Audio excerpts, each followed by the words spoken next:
BBC interview with a man who claimed to be an eyewitness, who was also outside the perimeter of this. We cannot independently verify his account, but we think it's important you see. But then there was already a lot of people. I thought it was a concert. I thought it was Taylor Swift that was performing, because I went grocery shopping again today because I ran out of. I went to buy some bread and some noodle also. I bought. So when I came, I said, what's happening? They said, oh, I thought it was even concert. So they gave me, some people were handing out, they gave me this cap. I said, okay, it's a nice cap. And then they also even gave me socks. They gave me two. I'm even wearing one. You see, I'm wearing one of the socks. So I said, okay, let me just hang out at the concert. I didn't even know. It's very sad what happened. You know, it's not very good for people. Casualties and fatalities and all these things. So I don't know how we'll do it now. Because I don't even have appetite to eat my bread again. You know? So I even have, they even gave me two cap. Do you want, I'm already wearing one. You can take this one. But they gave me two cap and two socks. I think there was going to be another event tomorrow. So maybe I would have worn this one for today and wear the one for tomorrow. I don't even know the people who are even speaking, the speaker or the speaking, all the people that were here. I don't even know what they're here for. I just knew. Because they were even barbecuing even. So I saw barbecue.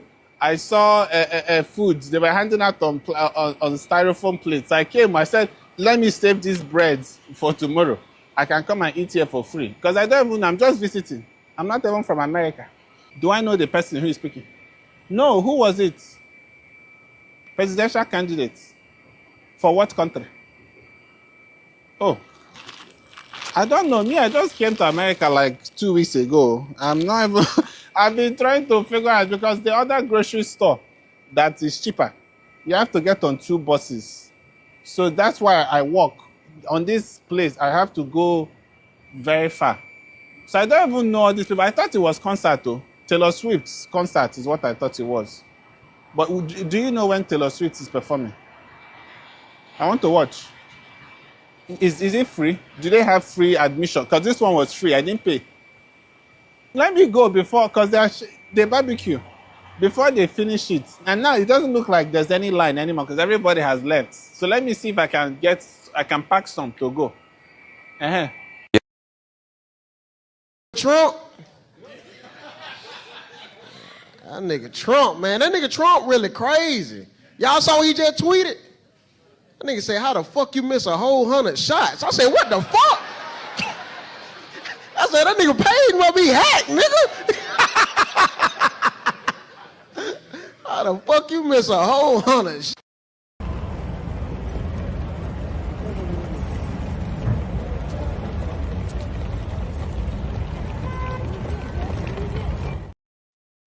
Peace to the party. It's your homeboy back again with the news. Yeah. Hey, so we gonna get right to it, y'all. You see what we got on the agenda today. White slaves and black slave masters. We got Lee Cummings pulling up. Got Matt pulling up. And we also got Maroon J gonna be in the building, y'all. So we gonna get to it like we always do. But we gonna start off. We gotta touch a little news right quick. Let everybody get in the building.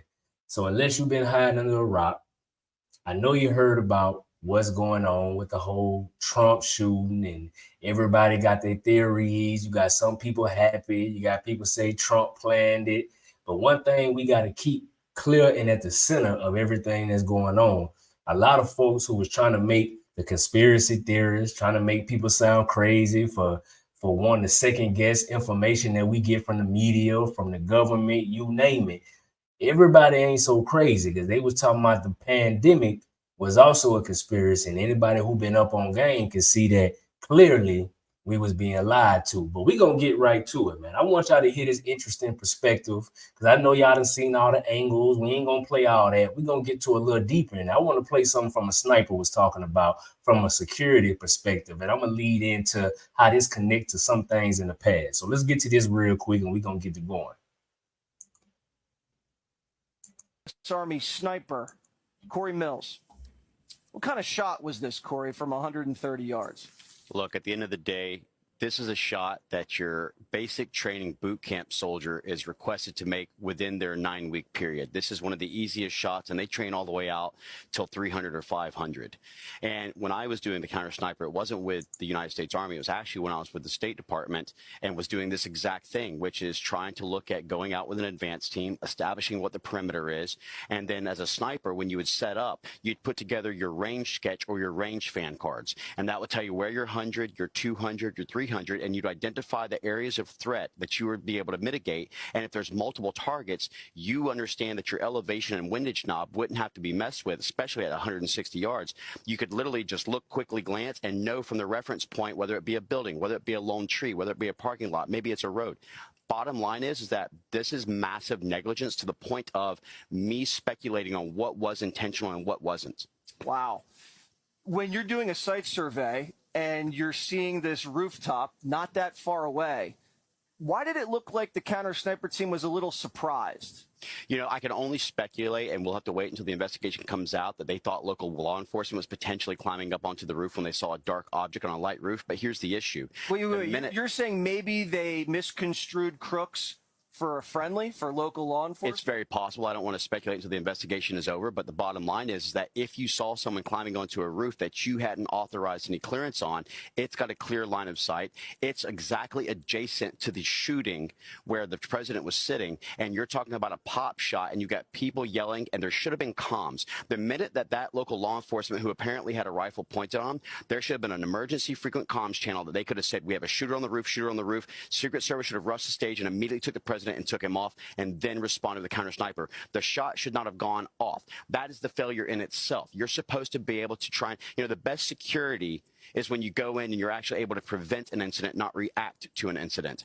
Even if you would have left a law enforcement officer's patrol car in that parking lot with the lights on, that could have been a deterrent. But when you have nothing that is actually showing force protection, you're encouraging this. Look, I'm not sure about who the individuals are on the individual detail Secret Service, but I can tell you under this Biden administration, the one thing I've seen is massive DEI hires. And I can tell you, when you primarily go after DEI, you end up with DIE.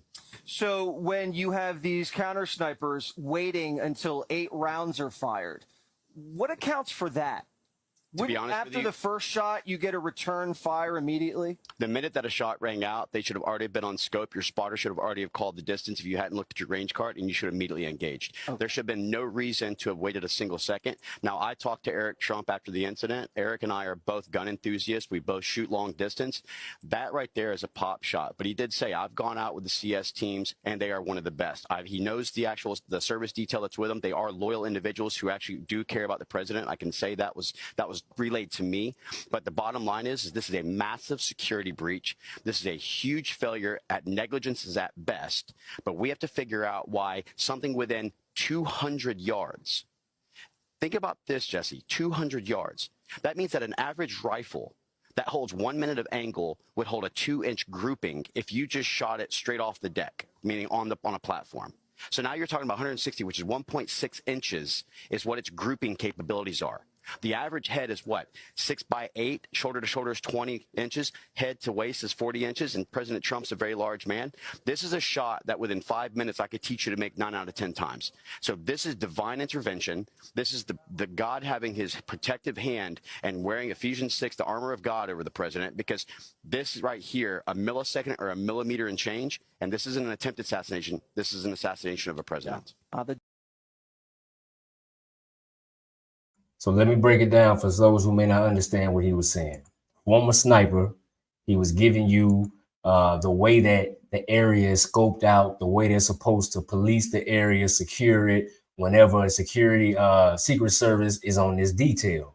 And I can allege that this is true because when I was in the military, I was in when Obama was in office. He came to the military base that I was at.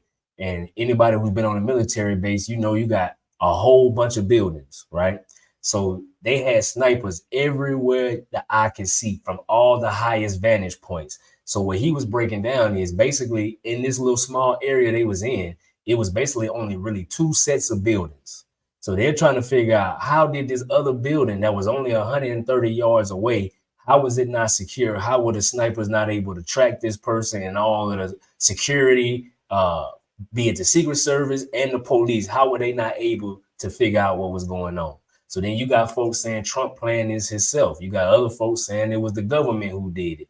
Well, the people who saying that ain't just so crazy, because you know how we do here. We like to connect y'all with the history. So I'm going to take y'all to talk about a case that I'm sure a lot of y'all know about with MLK Jr. and how it was proven that the government was in collusion with his unaliving. You know what I'm saying? So I'm going to play that real quick so we can touch a few bases and we're going to chop it up.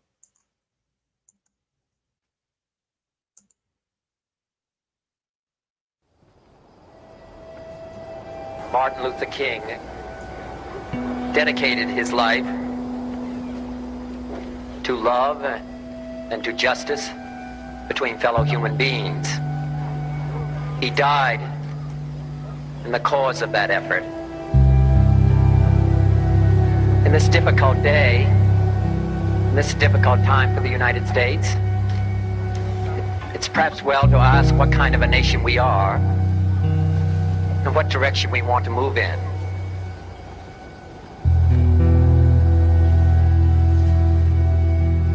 In late 1999, the King family filed a civil case accusing Lloyd Jowers and others, including unspecified governmental agencies, for the wrongful killing of Dr. Martin Luther King Jr. The King family did not believe James Earl Ray was guilty of the crime. The King case was reopened after Memphis bar owner Lloyd Jowers came forward. Jowers ran Jim's Grill across from the Lorraine Motel and claimed another Memphis businessman, Frank Liberto, paid him $100,000 to contract a killer. What did Frank Liberto ask you to do? He asked me to handle some money transaction, hire someone to assassinate Dr. Martin Luther King. In a motion to reopen this matter filed by the petitioner with a claim that... Does that man look familiar? That's your boy Judge Joe Brown right there. There is new scientific evidence that may be capable of establishing that the petitioner is actually innocent. Is that what we're here for today? That's right.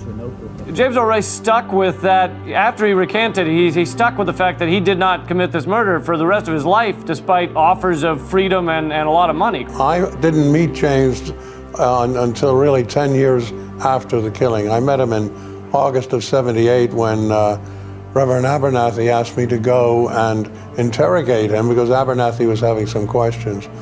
So it took me a while to prepare. I thought they had the right guy. And I went up to the prison and we spent 5 hours with James, and I put him through a great deal of a stressful interrogation. And we came away from that meeting with a firm belief that he was not the shooter. I wound up being the last judge hearing the James Earl Ray matter. Did he in fact assassinate Dr. Martin Luther King? And had he not died and his local attorney not died in close succession, it would have been my finding that he was not the gunman. The 1999 trial happened the year after James died. James died in prison. And then it occurred to me that because we had what we had on Jowers, we could start a civil action. So we brought the civil action in Memphis, Tennessee, in 1999. Trial went on for 30 days, 70 witnesses, and clearly laid out all of the evidence that we had at that point in time that had never been made available to the criminal court or an evidentiary hearing. That Remington 760 Game Master they've got in the Civil Rights Museum is not the murder weapon. The thing the state relied upon was the rifle, but modern scientific methodology excluded that rifle from being the murder weapon. The bullet they pull out of King's body has a rate of rifling twist of 1 turn in every 11 1/4 inches. The rifle that Ray had a rate of rifling twist of 1 turn in every 10 inches and a bad manufacturing defect that is not apparent on the death slug. He was shot with an XM21. It's a 7.62 by 51 millimeter NATO caliber weapon with a special stainless steel barrel. The shot came from the dormitory in the fire station through a window that had been slightly parted. It wasn't the flop house and it wasn't in those bushes. and it was a two-man hit team that killed him from the fire station dormitory. I did talk to a Captain Tommy Smith, who retired as head of homicide for the Memphis Police Department, who was the first detective on the scene. He said the shot couldn't have been from the flop house. There was a limb about this thick growing diagonally through the window, and you couldn't even see the Lorraine Motel from that location. He said, I came back with crime scene in about an hour, and the whole tree had been cut down, and I found out there was a cut down order sent out to the sanitation department. The U.S. 111th Military Intelligence Group were at Dr. King's location during the assassination for undisclosed reasons. The 20th Special Forces Group had an 8-man sniper team deployed at the assassination location on that day. The regular and constant Memphis police protection for Dr. King was removed 1 hour before the assassination. Military intelligence had set up photographers on the roof of the fire station with clear view to Dr. King's balcony. Along with illegally sanitizing the crime scene by cutting down tree branches, police abandoned investigative procedure of interviewing witnesses who lived by the scene of the shooting.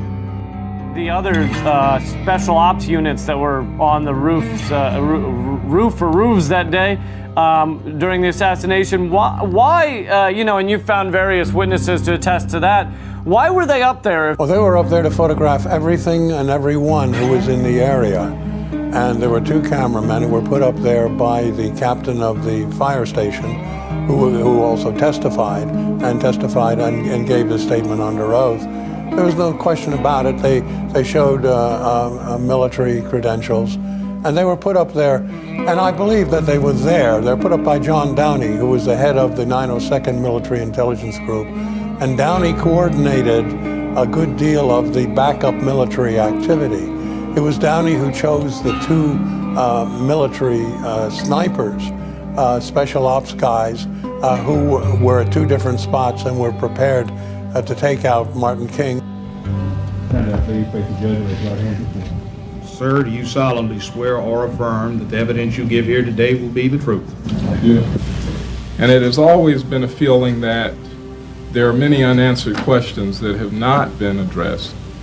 So for many years we avoided this issue. I guess you could kind of say we've been in denial. We know that J. Edgar Hoover was doing all kinds of illegal things to Dr. King. We know that. We also know that Bobby Kennedy approved it, as the Attorney General was approving illegal wiretaps. It's not a hard stretch for some people to say, well, if they were doing that, then certainly they were capable of killing him. We believe that the FBI had something to do with that conspiracy. It seems to me that the surveillance that my husband underwent as he traveled around the world by the FBI and the things that have already been revealed that are on record point toward the FBI having certainly known what was happening. Well, there's no doubt that from what the evidence that we've uncovered, that Hoover was a very key player in the assassination of Martin Luther King. The FBI sent King an anonymous letter threatening to expose his extramarital affairs. The letter, known as the suicide letter, refers to the leader of the civil rights movement as sexually psychotic, a dissolute, abnormal imbecile, and a fraud. It ends with the famous warning, "You have just 34 days. There is but one way out for you. You better take it before your filthy, abnormal, fraudulent self is bared to the nation." The letter, along with a purported audio tape of MLK's extramarital affairs, was sent to the King home and discovered by his wife, Coretta Scott And it is sound familiar? King. Dr. King assumed the letter and tape were from the FBI, and after his death, a Senate committee confirmed as much. The King family won the case, and the jury ruled that Jowers and the unnamed government co-conspirators were guilty for the unlawful death of Dr. Martin Luther King Jr. The jury also agreed that James Earl Ray could not have fired the shot that killed Dr. King. So what am I saying? Homeboy, you tripping. You trying to compare Trump to MLK? No, sir. What I'm telling you is that if this happened in the 60s, conspiracy alleging to the government being involved, and they said that the police was involved, ways to cover up and plan a shooting, then what you think can happen in today's time? We got way more technology and everything can easily be more subvert. You feel what I'm saying? There were people at the scene with this whole Trump situation. I'm sure y'all seen all the angles. You had people pointing photographers to make sure they was getting the perfect angle right before this happened. Then you just hear how they said they had military intelligence that was there to get pictures. Come on, man. Some of this stuff, we just got to put things together. There is long been alleged to have been a shadow government, meaning that the president really ain't the top dog. He's just a figurehead. Now, you take that how you want to. In the comments, we can chop it up. But I just wanted to show you the correlation between this ain't the first time stuff like this has happened. The whole world is a stage, as they say, right? So we'll never know the real truth. Most people don't even know about this MLK situation, and you can go look it up on justice.gov and get the whole transcript of the case, bro, and know what's really going on. They literally won and saying that they believe that it was some government involvement, and they're calling it a conspiracy, bro. So I want to show you how all these people that commit these so-called crimes are always shrouded in mystery. They always got this crazy background, but I want you to hear from Buddy himself, James L. Ray, before he passed, on what he was saying real quick.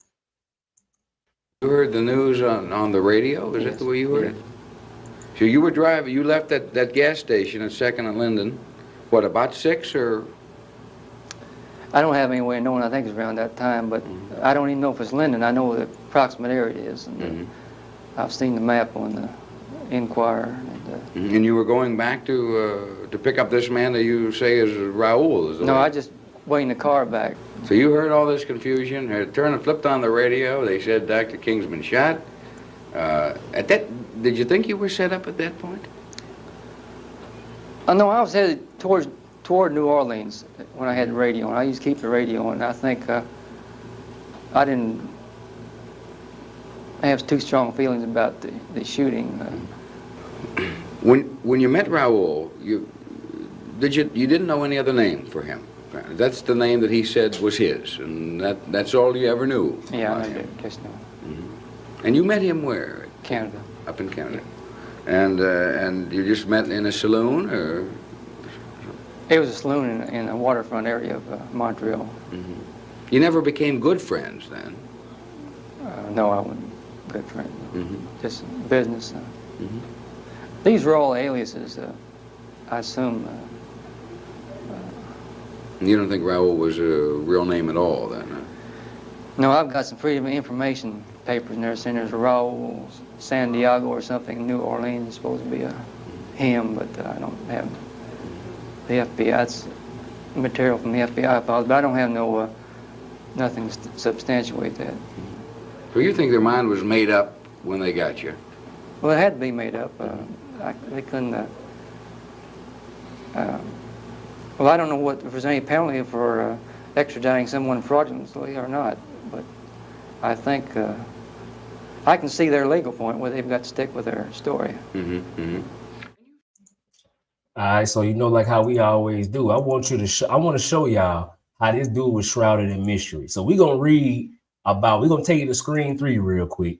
We're gonna read something about James Earl Ray. Now, I want y'all to be objective, and while I'm reading this, tell me, does this not sound suspicious? Okay, so hold on, let me get this pulled up, bro, because I need y'all to go dig into it. You can go find all this with an easy Google search. None of this is hidden. They did Freedom of Information Act to get a lot of this stuff exposed with the Kennedy file. They saying this same dude right here was tied to Kennedy, right? Well, when you see how mysterious this dude is, it's very similar to almost every mass shooting that ever happens. It's a mysterious person, okay? So check this out. It's James Earl Ray, bro. I'm finna read this to y'all. So I'm gonna start with his first convictions, because some of y'all may not know, Buddy was a lifelong criminal is what they say. So it say Ray committed a variety of crimes prior. Hold on, let me get pulled up. Committed a variety of crimes prior to the murder of King. Ray's first conviction of criminal activity, a burglary in California, came in 1949. In 1952, he served 2 years for the armed robbery of a taxi driver in Illinois. In 1955, he was convicted of mail fraud after stealing money orders in Hannibal, Missouri. For this, he was in prison for 4 years in the feds in Leavenworth. In 59, he was caught stealing $120 in an armed robbery of a Kroger store in St. Louis. He was sentenced to 20 years in prison for repeated offenses. He escaped the Missouri State Pen in 1967, that's a year before, by hiding in a truck transporting bread from the prison bakery. So post that escape in 1967, they say following his escape, Ray stayed on the move throughout the United States and Canada, going first to St. Louis and then onward to Chicago, Toronto, Montreal, and Birmingham, Alabama, where he stayed long enough to buy a 1966 Ford Mustang and get an Alabama driver's license. He then drove to Mexico, stopping at Acapulco before settling in Puerto Vallarta on October 19, 1967. While in Mexico, Ray used the alias Eric Starvo Galt, attempted to establish himself as a porno film director. Using mail-ordered equipment, he filmed and photographed local prostitutes. Frustrated with his results and jilted by the prostitute with whom he had formed a relationship, Ray left Mexico on or around November 16, 1967, arriving in LA 3 days later. While there, Ray attended a local bartending school and took dance lessons. His chief interest, however, was the George Wallace presidential campaign. Now, that's random as hell. Ray was quickly drawn to Wallace's segregationist platform. He spent much of his time in LA volunteering at the Wallace campaign headquarters in North Hollywood.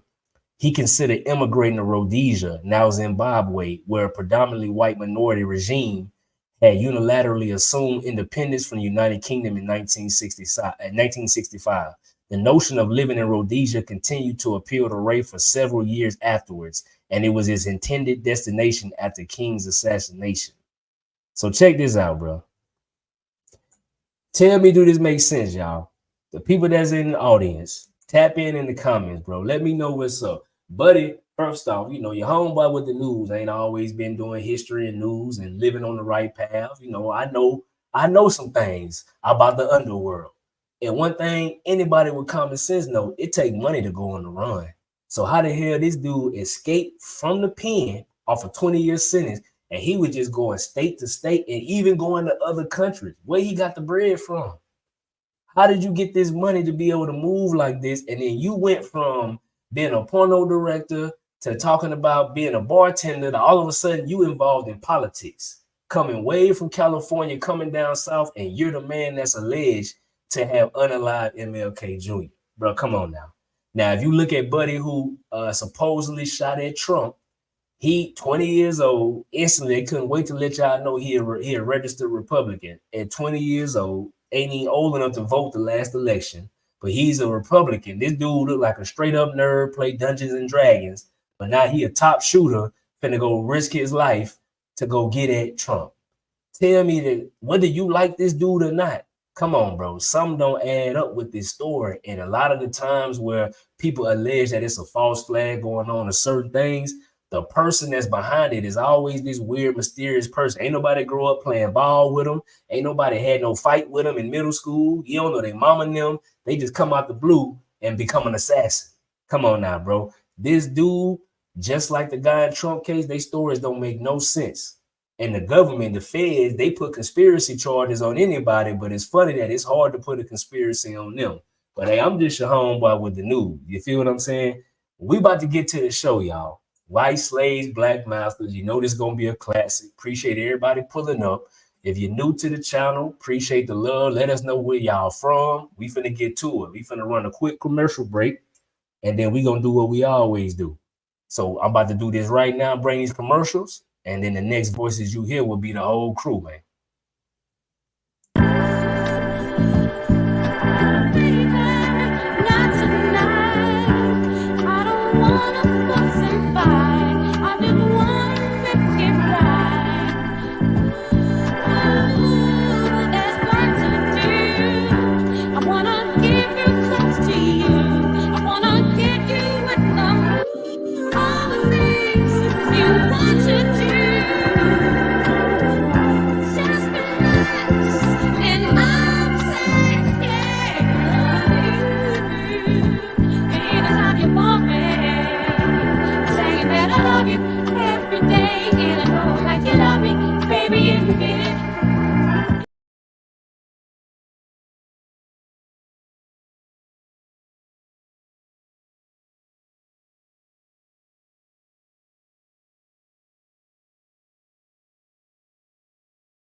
do your touch me in my phone?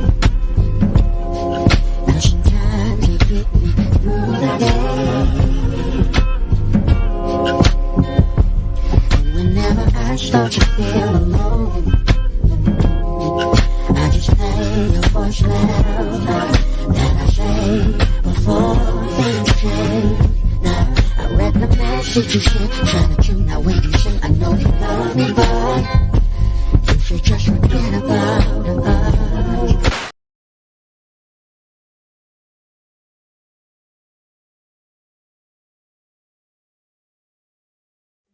Let's get it right. All right, y'all. So we got Maroon J in the building already. We got Mac. I'm finna go and bring him up. Hold on.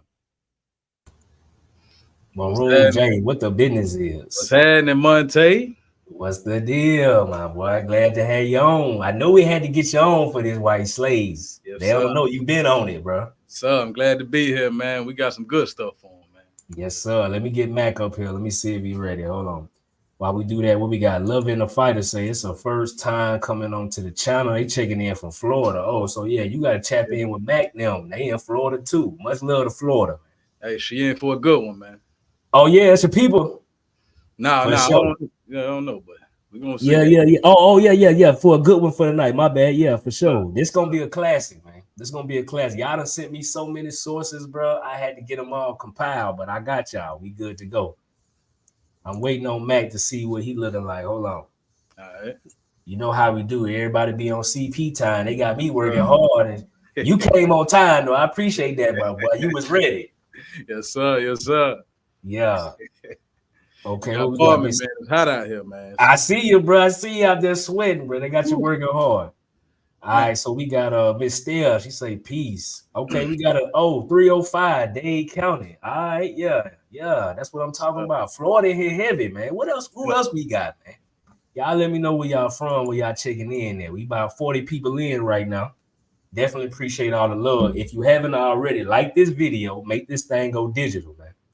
Before Lee pull up, we want to get everything popping and make sure everybody can tune into this build. And for those of y'all who don't know, we've already been knocking down this series with Lee Cummings. We've been doing the 13 Black colonies. We've been talking about slavery. We've been talking about the transatlantic slave trade. We didn't hit you with a lot of sources. Talked about Benjamin Franklin. If you haven't tapped into them videos for context, make sure you go check those out after this video if you haven't already. But you're here right now, so we're going to rock out. So let's see here. I think Magnum's still getting ready, so you know how we do. I got more commercials for you. Oh, hold on. Let's see. There you go. What they do? What's good, what man? We looking like? I'm live with Lee right now, man. He said resend the link. He having issues getting in. Oh man, I sent it to you about 4 times. Come on. It's you. Oh, you blame it on me. Okay. That boy sound like no white supremacist. Hire me. Hold on. Hey, I'm gonna send it to you again, Lee. Let me know if you got it. Hey, how about me, Lee, responding to the message talking about this message is not spam? I know, brother. That's crazy. Hold on. Peace to the party, though. Yeah, peace to the party, Veronica. Yeah, peace to everybody in the chat. Everybody in the chat, y'all tell them they need to give me a raise. Doing that too. Hey, y'all see we live with it though. See, I'll be capping. Oh yeah. I wear a cap, but I ain't be capping. What happened though? That's what we're about. Again. Tell them I just said it again. Yeah, they give you a hard time, Lee. While we do that, we got some people repping they city, man. We got beef from Mexico. That's what I'm talking about. Shout out to you, man. Shout out to you. Then we got Miss Felicia Orleans Parker. in the building. He say love and respect from Magnolia, Arkansas. My first time here. Don't let it be your last. We appreciate you. All right, then we got New Orleans in the building. Shout out to you, man. Louisiana love, man. I'm from Shreveport. 318 to 504, man. We in here. And she say, Miss Parker say, peace to the party. This is how we do. Peace to everybody checking in, man. We got Lee Carolina in the building, man. Where Carolina? Hey, yeah, represent, man. We got North Carolina in here. 910. Oh, you sent me a different email, Matt. That ain't the one we only sent to. I had to send him another link so that, you know what I'm saying? Because he's saying the one you sent it to him kept going to spam, but when he tried to open it, it ain't opening. So Man, he I was like, I responded. just Hold on. I gave him. So you want I me to gave him send to the another other email you just sent me? Yeah, send it there just in case too, man, so we could just get it right. Okay, I'm looking at Lee0260. I don't see it. Yeah, because all right, hold on. Yeah, that's what we dealing with though. Sterling, right? Yeah, well, no, you're gonna get it from Monte gonna send it to you. The same email from all the other ones. The same email you just got it from. That's all. Yeah, hold on. Lee. All right, let me put it in there. 260. Yeah, we gonna send it to both just in case. I'm sending it to both. It's sent right now. Let me know which one. Yahoo, Everybody else got in. Okay, so I sent it to I don't know. AOL. Well, we just send a pigeon to you. Whatever it takes, we gonna get you on this show. It working? Yeah, that one let me in. It let me in. All right. Then we got Michael. He say peace from Phoenix, Arizona. I bet. I was in Phoenix not too long ago, man. I was impressed with Phoenix. I hadn't been there in a while. I was out there and what's that other city? Scottsdale. That shit was nice, boy. Had me out there shopping. What we got? Miss Felicia say she was in Shreveport last weekend. Shout out to you. Watch them tires on I-20. Oh, he ready to get into the show. He say, I got something for that. Oh yeah. I'm a co-sign that, Lucy. Yeah, he said white people was the first slaves. We were never slaves, only prisoners of war. Okay, they talking heavy already. Come on now. And we got Jamila. She say she from Chi-Town. Okay, shout out to you. I know Lee gonna like that. Oh, so I know you really from Shreveport. He say 318 bottom boys. All right, yeah. They don't know nothing about that. All right. What they do then, Mike? What they do? That's what's up, man. Appreciate you. Then we got Not So Bummer Summer. She say hi there. Hi back to you. Look, we got hi Lee. there. Hi there to you. Lee, I'm finna bring you on, brother. Let's see if you ready. Let's see. There we go. We got the whole crew here. We standing on big Indian business, big truth business, big what autonomous business. You hear me? That's what we own. Hey, you got a black screen, Lee? You probably got that cover on still. You know he be high. Yeah, I'm making sure. Just make it show. You know what I'm talking about. My boy high from the feds. What up, Maroon J? What's up, Lee? Actually, I am. What's up, guys? What's going on, man? What's good? Man, what they I do? just woke up, man. We know how you do, bro. I was balling today, and man, it just knocked me out.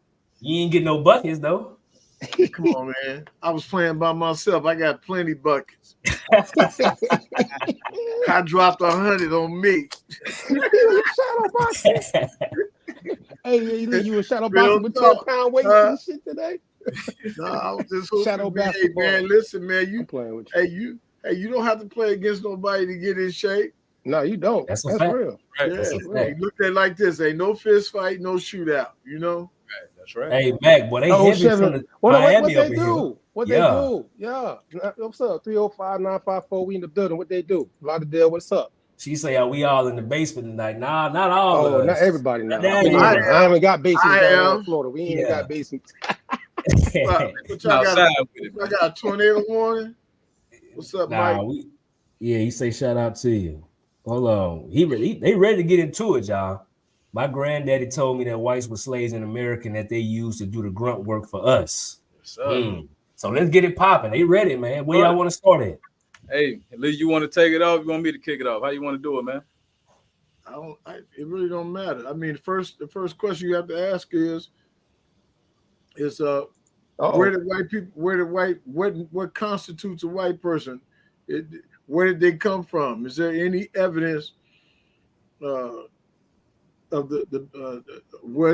beginnings? And there's a passage of scripture, and I know this ain't no Bible study, but in order to do this right, the Bible makes mention of these white folks. I like to read that because I think it's Leviticus, the 13th chapter and the 12th verse. I know this ain't Bible study, but again, every once in a while, you're gonna have to see what God said about these white folks. And this is not a race. Like again, we don't believe in racism. We don't do nothing as racist. We just deal strictly with the truth here. And I'm gonna start reading it, the 13th chapter of Leviticus in the 9th verse, because the question is, where did these white folks come from? Is there any history of their beginnings? Check it out. It says, I'll make sure y'all hear me. It says, when the plague of leprosy is in a man, then he shall be brought unto the priest. And the priest shall see him, and behold, if the rising be white in the skin, and if it have turned the hair white, and there be quick raw flesh in the rising, it is an old leprosy in the skin of his flesh. And the priest shall pronounce him unclean, and shall not shut him up, for he is unclean. It says, but if a leprosy break out abroad in the skin, this is verse 12, and the leprosy cover all the skin of him that hath the plague, from his head even to his foot, wheresoever the priest looks, then the priest shall consider, and behold, if the leprosy have covered all his flesh, he shall pronounce him clean that hath the plague. It is all turned white, he is clean. So the biblical, I know this is tight, the biblical definition of a white person is he's a leper. Leprosy. And now leprosy, so in Negro, what does it mean? That means if his skin is white all over, from his head to his toe, then the Lord said he's clean, he's a leper. That's where the word leprechaun comes from. You know, he's a leper and he's a con artist. This is what white people are. I remember you saying that before. Hey, don't That's cold, man. Y'all understand? Yeah. So now we have the point of origin where we can actually start this dialogue. We're not making this up. We're not saying nothing bad about them. This is what they are. They are clean lepers. So when Hollywood does a piece, it shows the leper with sores in his skins. You know, you look back, that they never show him as a 100% white person. Y'all can take it from there, then we can run with it. Yeah. And for everybody, if you're in the chat, before you get into your feelings, especially our white friends, just hear us out and hear what we got to say, because you are not in power. We not saying you holding anybody back. We just gonna tell the true story, bro. The whole white concept, just like the black concept, is cap. It's some bullshit. It just is what it is, man. Right. We ain't got no picks and choose. We attack black every day, so y'all can't get in y'all feelings when we say something about the word white. I'm just gonna keep it real. That's right. If that's too hard for you, you just gotta go rock with somebody else. It's all good. So all right, so let's see. Where y'all? She say, I agree. I love it. All right, Matt, come on, bro. It's on you. Where y'all want to start at? Now I got buku sources. You know, I got to give a shout out to the party. Obviously, Lee's been around with us for a minute, and Maroon J, you've been invited today because actually the only Sunday show when we've had a guest to present information that brought up this topic to speak on was you. So you're the one that led on our channel to talk about the difference. That's why we invited you tonight to because I got to give you a shout out. You hear me? Because when Lee brought it and was like, yeah, Mac, let's do this. I'm like, yeah, let's do that. Let's run it. Because I already knew that, you know what I mean? Me and you done did it. You know what I'm saying? Me and you done did it. You feel me? So I'm going to let you go ahead and lead off because you brought it to, I knew about it, but you decided to do the build on it. And I like to give credit to where it's due. That, you know what I mean? We did a build on it and now Lee obviously going to add to it. And I got some more shit to add to it because we were supposed to do a part 2. That's feel right. me? But we never got to the part 2. So this is our part 2. You feel me? So here we are. Hey, this could be 1.5 right here, man. 1.5. Yeah, we're going to call it 1.5. Yeah.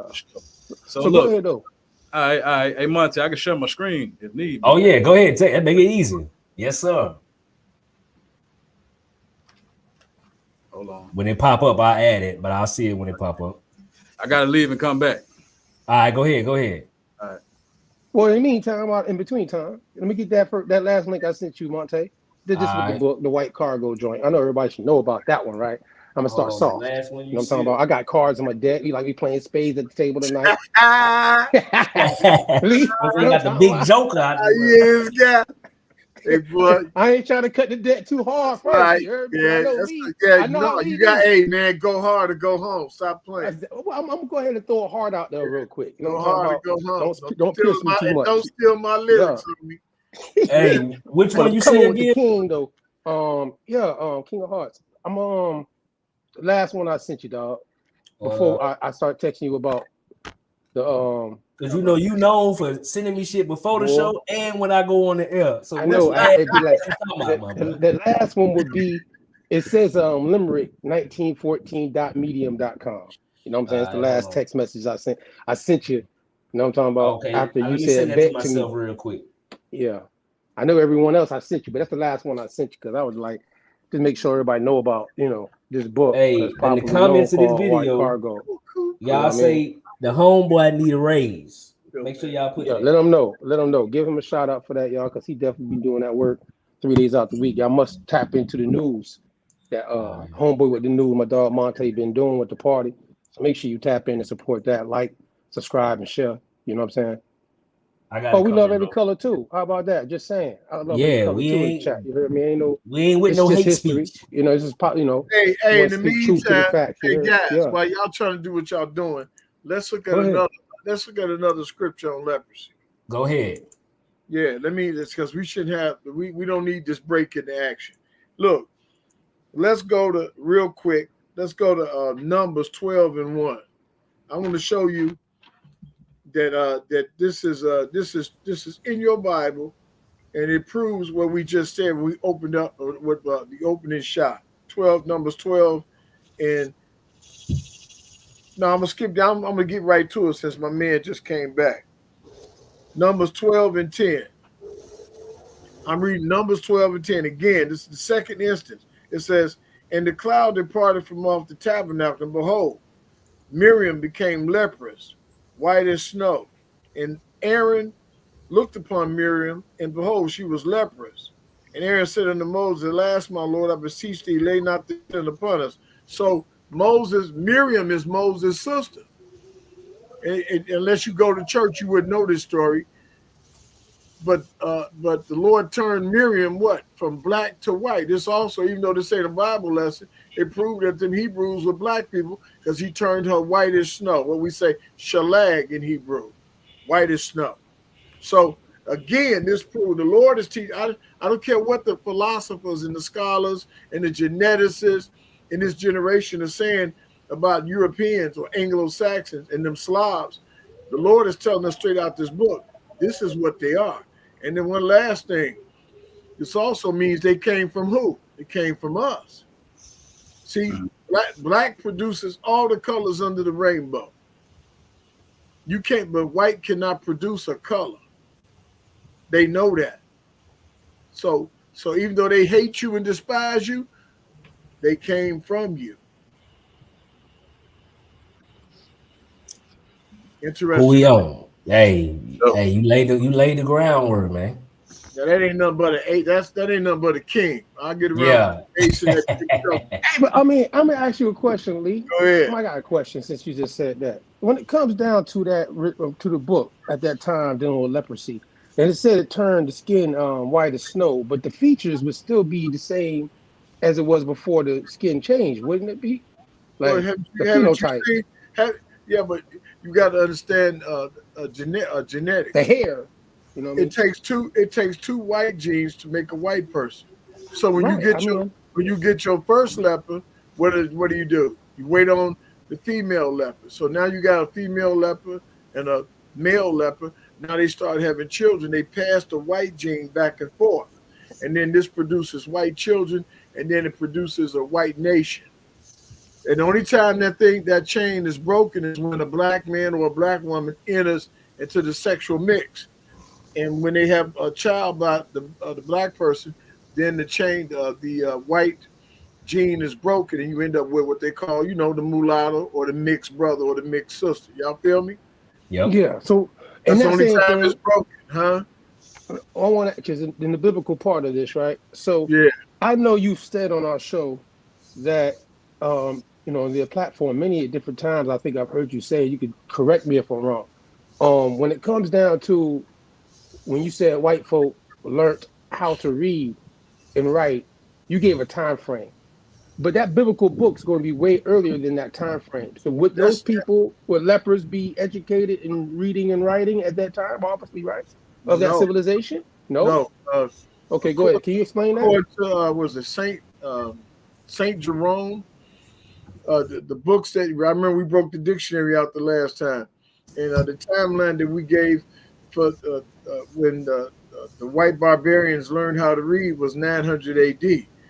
Right. That is the historical known fact. And there's a reason for that, because remember, the barbarians they didn't build civilizations, they didn't build schools, they didn't build libraries. They went from nation to nation, plundering, pillaging, and making war. Right around 900 AD, the Vatican sent one of the brothers down. I think it was Saint Jerome, and he taught them how to read and write, which means they've only been reading and writing for 1,000 years. We've been reading and writing for 6,000 years. They didn't learn how. They didn't speak a language until 1,000 years ago. That's the reason why they don't have. That's the reason why we don't have White History Month. They don't want us to know. That's when I like how you said they don't have a White History Month. I'm wondering they don't why want they you don't to got know. one. Right?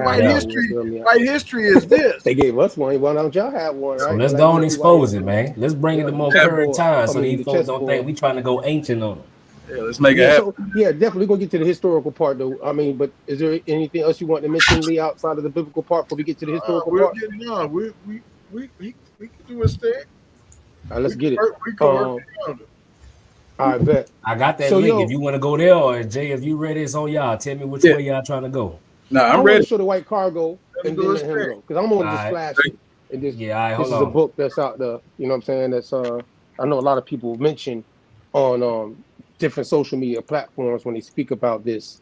Take it personal situation.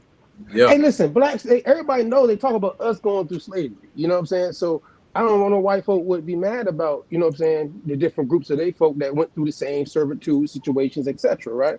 I mean, it's just what it is. And this right here, you know, this is the book is called White Cargo, by the way, The Forgotten History of Britain's White Slaves in America by Don Jordan and Michael Walsh, and was published by the New York University Press in 2007.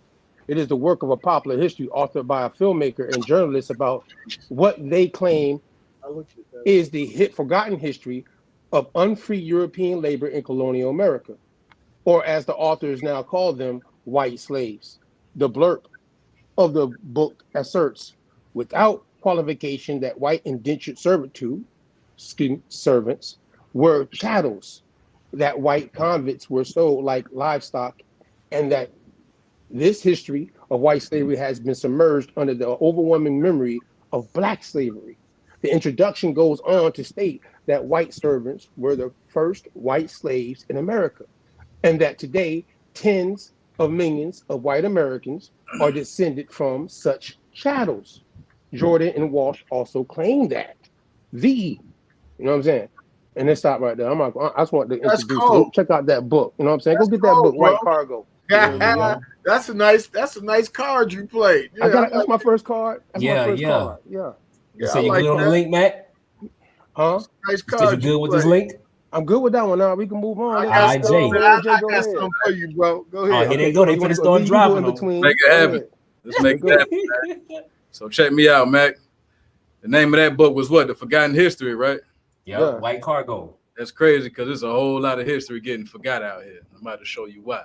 I just got your screen. Hold up and bring you up there. All right. Yeah, it's a All whole right, we lot on. of history getting forgot. So let's start off with the beginning. So for all of y'all who haven't seen part one, go into the Autonomous Party channel, go check out The Best Kept Secret, White Slavery Part 1. I touch on a lot of these things, and it ain't enough time for me to go over all of us, so I'm going to just touch on a few highlights real quick, right? So a lot of people don't know that, like you said, Mac, the first slaves on North American soil was white people. And I'm going to give you a source to prove that. So just give me a second. Let me get down here. Hey, Lee, you in for a good one, man. I got something for you, man. I got something for you. So check me out. Give me a second. I already know it's about to go down. I knew it. When Lee said it, it's going viral. I'm like, oh, yeah, we're going to go ahead and do this, Lee. Let's run it. All right, so check me out. I'm talking to my daughter. Go ahead, though. Run it, y'all. Yeah, do you think? All right, so check me out, right? I'm going to take you down to this. Now, this is St. Augustine. Now, we all know St. Augustine. Hey, hold on, Jay. It ain't showing what you trying to show right now. It's showing us we looking at the back chat from StreamYard. The back chat. Yeah, like it ain't showing your Yeah, try to reshare. Go to what you try to be on, then try to hit that share again. All right. I'm gonna just take you right to the tab. Then we'll do it like Yep. that. Okay. Y'all see it now? Yeah, I'm about to bring it back up. It's good. Okay. All right. So check me out. Let me get down here to where it starts breaking it down, right? So this was St. Augustine. Like I said, St. Augustine predates the 13 colonies. So on American soil, North American soil is what I'm referring to. The first slaves was white. Here. So give me a second. Let me find that for you. That's in my dictionary. All right, here you go. So the first royal slaves in Florida were not black, but rather white Frenchmen. In early 1580, the French ship Le Prince wrecked at the entrance to the port of Santa Helena in present-day South Carolina. For the more than 50 survivors, this event was the first in a long chain of misfortunes. First, they were taken prisoner by a nearby indigenous group, and many were killed. The 18 survivors were later rescued by Governor Menendez Marquez, at which point things turned from bad to worse. The governor ordered 8 of them, likely Huguenots, to be hanged. Of the remaining 10, 2 were given special treatment, as he was a doctor. His name was Mastre Juan de la Cante, already mentioned in this study, was allowed to continue practicing as such in Florida. And a German artilleryman, who, when the authorities learned the French had been hiding him against his will, was taken as a soldier. So, in layman's terms, they sent a letter back to the king and said, what you want us to do with him? I don't care what you do with him. Kill him, make him a slave, I don't care. It don't make me no difference. So, as we can see, this is 1580, way before they talk about the translated slave trade, 1619. The organization of slavery started with 2 white Frenchmen, not anyone melanated. So, we just going to start right there, right? Now, check this out. I'm gonna try to share my whole screen this time. You let me know how I look, Monte. I got you. Yeah, right there. All right, how that look? Let's see. I think it's working. Okay. Yeah. All right. So I got a book for y'all. Like I said, it's a lot of forgotten history out here. So this book is called The Forgotten Cause of the Civil War, a new look at the slavery issue, right? I just want to pull apart a couple pages from here and get y'all opinion on that, right? So we go right here. Let's start. Let's see.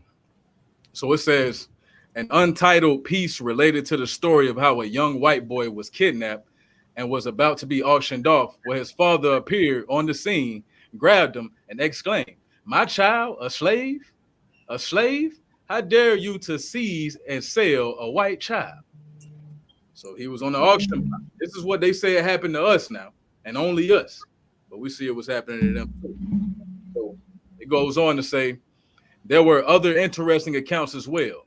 An article entitled "Curious Case of White Slavery" appeared in the National Era, which I believe that was probably a newspaper, wherein a teenage girl with white parents was sold as a Negro slave by her father and was rescued by her mother.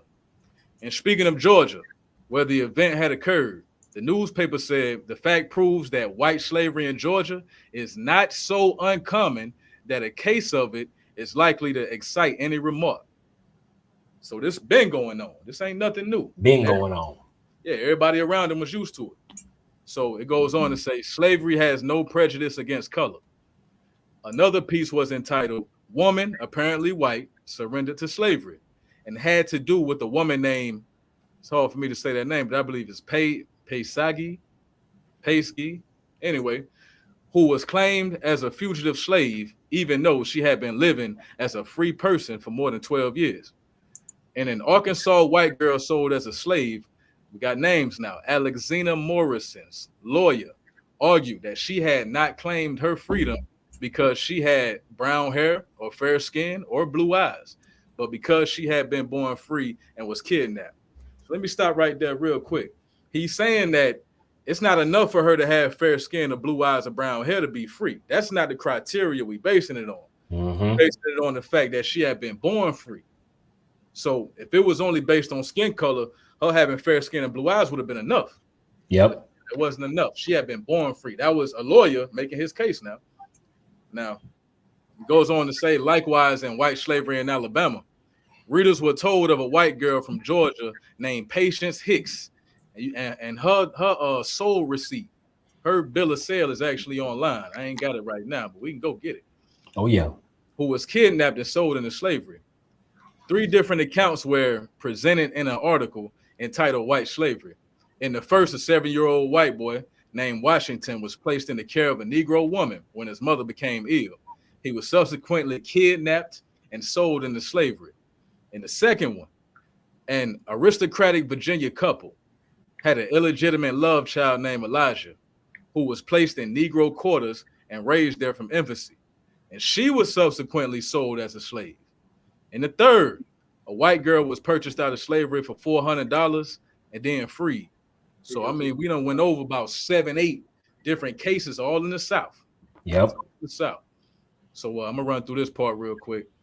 Elwood Harvey, a Pennsylvanian, attended a slave auction in Virginia with some friends and wrote of his visit in a letter which was printed in the Pennsylvania Freeman.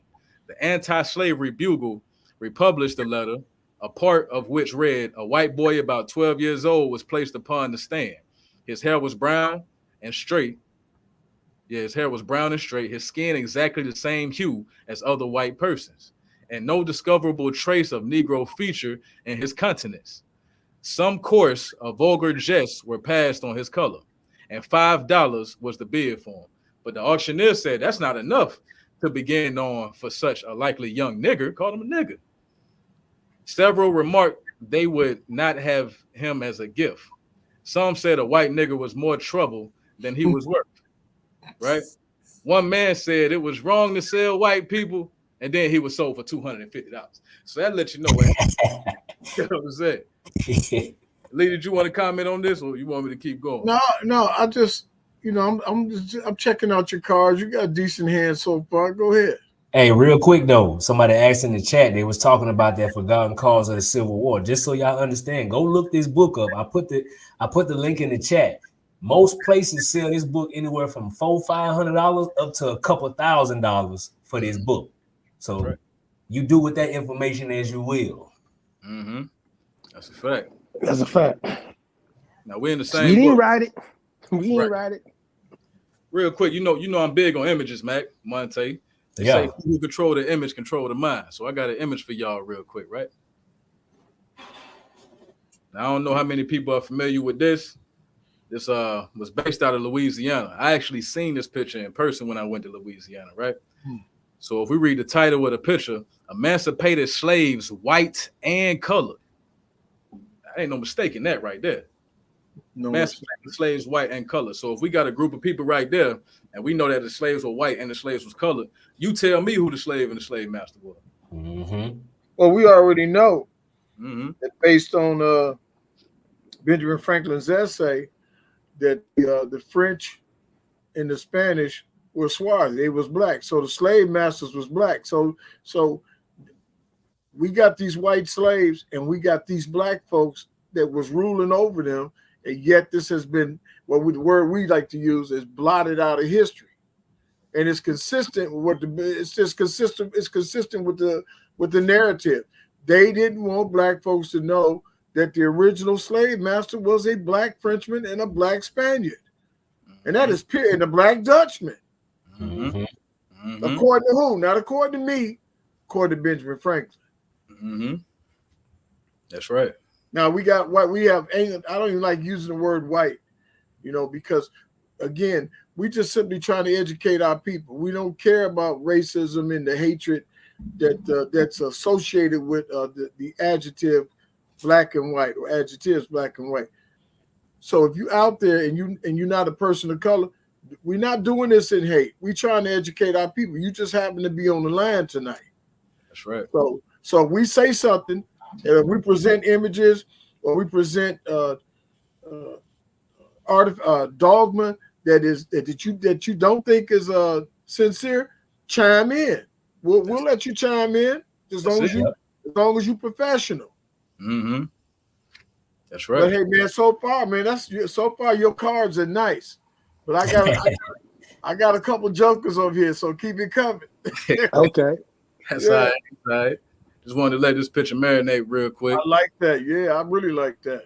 So you see they hiding that hand, but that's a bill for another day, man. I don't even want to get into all that right So let me move on, right? This is the same book. Is that Emancipated Blacks and Whites? You talking about the picture? Oh, these artifacts came out of the book. What's the title of the book again? Title of the book is The Forgotten Cause of the Civil War. Okay. Y'all see it? Yeah, we good. Okay. Lawrence R. Tenzer, which is also an Anglo-Saxon. I looked him up. So he ain't got no reason to be biased, trust me. Exactly. So check this out. Another little excerpt out of here I wanted to pull from. Let me see. And while you do this, hey, mods in the chat, not so bummer summer. If you could just calm down and chill, you know what I'm saying? Keep it player and just watch out. We'll let you stay. But if you keep coming with the crazy shit, we're going to have to send you to indentured servitude to somebody else channel. You hear me? Well, what did he say? She say? talking crazy in the chat, going back and forth, bro. If you want to debate, we could do that at another time. But please, we don't want to just get you up out of here. But just chill out, man. You're doing the most. You're doing the most in the chat. Was she denying these claims? She's still stuck on the leprosy part. Like, we can get to that at another time. Let's talk about this recent history that can prove without a shadow of a doubt what we talking about. If you want to talk about that later, we can. Exactly. Right. We're going to get caught up in the dogma. That's what people like to debate about. We're going to show these sources. You can go research like this right here. And then you can go find out if your people were part of that or not. You know what I'm saying? That's your decision. Go ahead, though. Go and rock out, Jay. All right. So just a little bit from this little piece right here. I went over this book in part 1, The White Slave Memoirs of a Fugitive, which is a first-hand account of a white slave that was a fugitive, written by, or the main character was Archie Moore. He was depicted as a white slave. Why was this title changed from The Slave in 1836 to The White Slave in 1852? Well, art imitates life. Richard Hildreth is the author of the book, by the way. Hildreth's choices were in accord with public concern over white slavery. White readers could readily identify with the trials and tribulations of a slave who was as white as they were. They say they can identify with it, man. They can relate. You feel me? Now, before the first word in the book was read, the impression of the title alone enabled empathetic readers to emotionally experience the word, the white slave. Now, empathy is when somebody going through something you went through too. Mm-hmm. Why would they be empathetic about something like that if it was so rare? You see what I'm saying? Mm-hmm. I guarantee you it was a bestseller. Boy, you putting in work. Maroon J, where you on fire? This is bad right here. Shout out to Maroon J. He put that whistle in, you know? Yeah. Man, go ahead. Do your thing, Hey, bro. Hey, Hey, like Ali used to say, rumble, young man, rumble. Yes, sir. I ain't even got to the face cards yet. Yeah. Don't worry, bro. Hey, man, I'm a root for you. Go ahead, do you. So the character Archie Moore, as a white mulatto, set the precedent for the heroes and the heroines of anti-slavery novels that followed. Uncle Tom's Cabin by Harriet Beecher Stowe was published in 1852. 20,000 copies were sold in 3 weeks and around 300,000 by the end of the year. George Harris, a slave, is described as a very light mulatto who can pass for a white man. E. Bruce Kirkham has analyzed the novel and called attention to Stowe's change in the description of Elijah's from mulatto to quadroon. The change is important because whereas mulatto is either a Negro with one white parent or merely a Negro with some white blood, the term quadroon is applied only to a Negro with 3 white grandparents. Elijah's bloodline, and therefore, to some degree, her color, education, and social background are more clearly defined by quadroon than mulatto.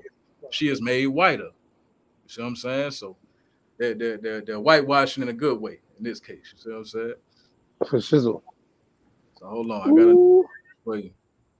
No, I'm just saying, ooh, I like your cars. Boy, I'm laying back like Lisa. I'm letting you slide with him. You came prepared. I don't know what you let. My boy emptying the clip. I got my cars though, but I'm letting you ride through this one. Yeah, we got 65 people in here. Hey, one guy got a 60 shot, the other guy got 17. All I need is one. Back. Okay. Go ahead, bro. Do your thing, man. Check me out. The Octoroon, a very popular play scheduled to be performed at Ford's Theater the night after Lincoln attended our American cousin there, shows that the tragic mulatto character had broad appeal and was not limited to novels. White readers and theater goers were readily able to identify with white or nearly white characters and their oppression under slavery. This explains the reason they were utilized instead of characters with darker complexions. Now check this out. There were two distinctly different ways of looking at white mulattoes, socially and physiologically. Yeah. Socially, a white partist slave looked as white as any white person, but was considered a black person because he or she had one drop of black blood from a distant black female ancestor who was a slave. Now, how the hell do they know that? I don't know. Let's keep going. They didn't have DNA testing back in the day. Right. Exactly. They couldn't test the blood. That's crazy, right? It's cap. Yeah. Such was the case when Mr. C was told, "That's not a white girl. She's a nigger, sir."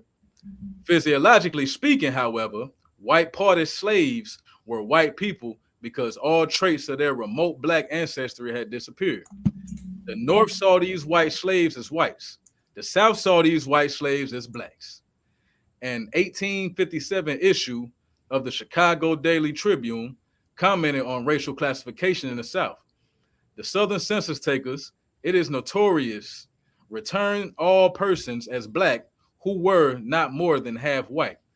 Those who possessed straight hair and Anglo-Saxon features, they sat down as mulattoes, many of whom were as white-skinned as their owners. The actual number of white mulatto slaves is unknowable because all shades from one drop to those showing some describable degree of black admixture were classed together as mulattoes without any distinction. Hey, paraphrase that in layman's terms. But you Basically, just simplify it. Go ahead. I got you. Basically, if you ain't no free person of color or you ain't no free white man, you a mulatto. So if you a white slave, black slave, whatever, we're going to wrap you up in this one class so we can oppress you. That's basically what that's boiling down to. They had on the census, they had a line item for mulattoes. Yeah. I think it was in the, was it the 1890 census, 1900 census? Was it post-slavery? Yeah, so and a lot of times people, they confuse mulatto thinking it just mean a white person and a black person, when really what it means is two different nations of people. That's what mulatto means. It's not about your skin color. Go ahead, Jay. That part. Let's skip on down to the bottom part once again where it says slavery has no prejudice against color. I want that part to get drilled home today. You feel me? All right. So check this out. Hey, Lee, I want you to check this one out. Yeah, man. I'm with you. So this right here is United States executions between 1711 and 1715. So there was a very famous slave riot, slave rebellion in New York City in 1712. Now, for all of y'all, whether you in the chat or you just watching, if you still don't believe what I'm saying, I want you to disprove this source right here. Y'all see it? Yeah, we see it. So I want you to see where it says, now mind you, usaexecutions.org, USA, it's already there, right? I want you to see the names, I want you to see the race, and I want you to see the occupation. Body bag. Marinate for a second. Let that marinate. Make sure y'all read this. Now look at the crimes. Yeah. Mm-hmm. Let it sink in. Take your screenshot. Right. Run some of them numbers for me because my screen it's real small on my end. Okay. So we got like totals. Oh, total people. Are you doing totals for a state or a city? This is for a city. This was a slave revolt in New York. Yeah, 1720. And these were white men. Those are white slaves. Exactly. You see man, the race. dude, hey, dude, let me tell you something. Your cars, you got some decent cars. Because like that dude's throwing conversation. I told you Maroon J gonna come with that work, man. This is topic, man. Hey, man, let that man do. Hey, man, do your thing, man. Go ahead, keep moving. This is topic, man. Go ahead. I'm gonna let Lee come in. I'm gonna let I'll worry about it. I still got a couple cards to play. Oh, go ahead. I just want that. keep talking. I just want that to sit there. He's a So bad man. go ahead, Lito. So I'm gonna let you go next before I put my next card on the table. How can you go behind something like He that? got boys ducking. They don't want to close now. They got him ducking, Jay. You can't get on the mic behind what's Jay. your numbers, bro? Let me run them numbers, man. All right, so we got in total number of slaves. Well, what's funny is the black, the Native American don't got no occupation beside them. We don't know if they were slaves, they were free people of color. They were free. Right. We got one black slave that I see, but in total, just on this list, we got 1, 2, 3, 4. Let me see, 196 to 223. What's that about? 17, 18 people, something like that. But the main thing is read some of them names, the race. You can see it say what you got. Hold on, I got you. Don't even worry. Hey, y'all see that Van Damme though? That's like a movie star. Remember Van Damme? John Claude? Yeah. John Claude Van Damme. I see Van So look Damme, at this right here. Sarah Damme. Pales. She was white, a female, occupation was a slave. She was a part of the slave revolt, and they unalived her. You hear me? And if you just, you got to zoom in, you can see buku white people who were slaves that were part of this slave revolt. So they just wasn't like, how they talk about John Brown and they say he was the friend, but he wasn't no slave. These people is particularly they're saying are slaves. And it's the 1700s, right, Jay? Yes, sir. 1712 is it. Hey, there's a black person on that list too. You see where it say black? Oh, yeah. You see black on there too now, not being biased. It is what it is. They was working together. Yep. Well, if I was in the audience and I had been brainwashed, I'd go get me a drink right now and come right back and sit down. Oh, we got Brother Amos that popped up too, Matt. But we got a full house up in here. Oh, we playing. Hey, pause for a second. Take Come some on. questions and then let my man go right back. I mean, see, we got all like kinds a of stuff. stuff. Spades, he running the board. Yeah. Hey, shout out to Finance Fred, man, in the building. Shout out to Fred from the party. Yeah, so you know how we do. Dre Cobbs, what they do? What's happening, Dre? What they do? They say we cooking. That's Jay. No, we ain't cooking. I went for my wings though. I got my sauce. He running the table right now though. That's all right. That's all Yes, right. sir. Good shot, man. Hey, I just want some more. I got another one too, man. If y'all Go don't ahead. mind. Hey, so let me ask you a question, because I'm real. If I didn't have none of this, and I ain't never seen this before. Now, and that's a hell of a statement for me, because I've seen a lot. I've never seen this before, bro. I can't believe this is happening to me. It's like getting hit. It's like getting hit with an overhand right. Didn't see it coming. Yes, sir. Maroon J, dog. Wow, didn't see that coming. Maroon J, yeah, good shot, man. For sure. I got another one real quick, and I'll go ahead and close it out, man. Man, that's cool, man. Appreciate you, dog. Dude. Appreciate you. I'm in shock. Y'all gonna love this one. I'm straight in shock. You just don't know. If I ain't mistaken, the second half of this title is Negro Slave Masters, right? Yeah. Shout out Carter G. Woodson, man. Legend. Oh, yeah. Carter G. Woodson. Oh, yeah. Yes. Y'all also tap in on the Autonomous Party TikTok where we do Free People of Color Friday. I'm kind of giving away, you know what I'm saying? What it was do. It is what it is. I want y'all to check this out, right? Free Negro owners of slaves in the United States in 1830. Now, I know they told y'all that all y'all people were slaves. That's the only thing you came from. That's all you can amount to, right? I'm about to show you some black slave masters right here. So y'all bear with me. Oh, that's right. I got my next card then. Right after that, let's go. I know I heard some people, we be on Clubhouse, we be here, we be there. They'll say, "Oh, it was a couple of black slave owners, but it really, all right, they was all black." We're gonna see what that couple look like. I tell you what, we're gonna do it like this. Somebody in the chat, give me a state in the South. We're gonna do it. Anybody? What y'all got? What state y'all want to hear about in the South? Particularly. Give me the most racist Southern state in the South. I got one. I'm from Louisiana, so I'm biased. They say, Louisiana supposed to be super crazy with it. You know what I'm saying? You want to do Louisiana first then? Do Louisiana until we get somebody else to chime in. All right, we got Georgia. Oh, yeah. Georgia say Georgia. We got Georgia Mississippi. We're going to go with Georgia, then Mississippi. Okay. No, that's not the South now, Delaware. Delaware the South. Right. Yeah. We talking about the South, baby. So look, we got Georgia, right? Now you can find the county.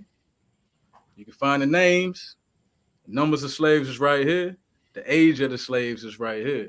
So y'all might want to go in y'all genealogy and see if some of these surnames match up with your people. You might not be a colleague, you might be a colonizer. Now I'm messing, I'm playing. They not like us. I'm gonna stop playing. Nah, this Georgia though. This one page.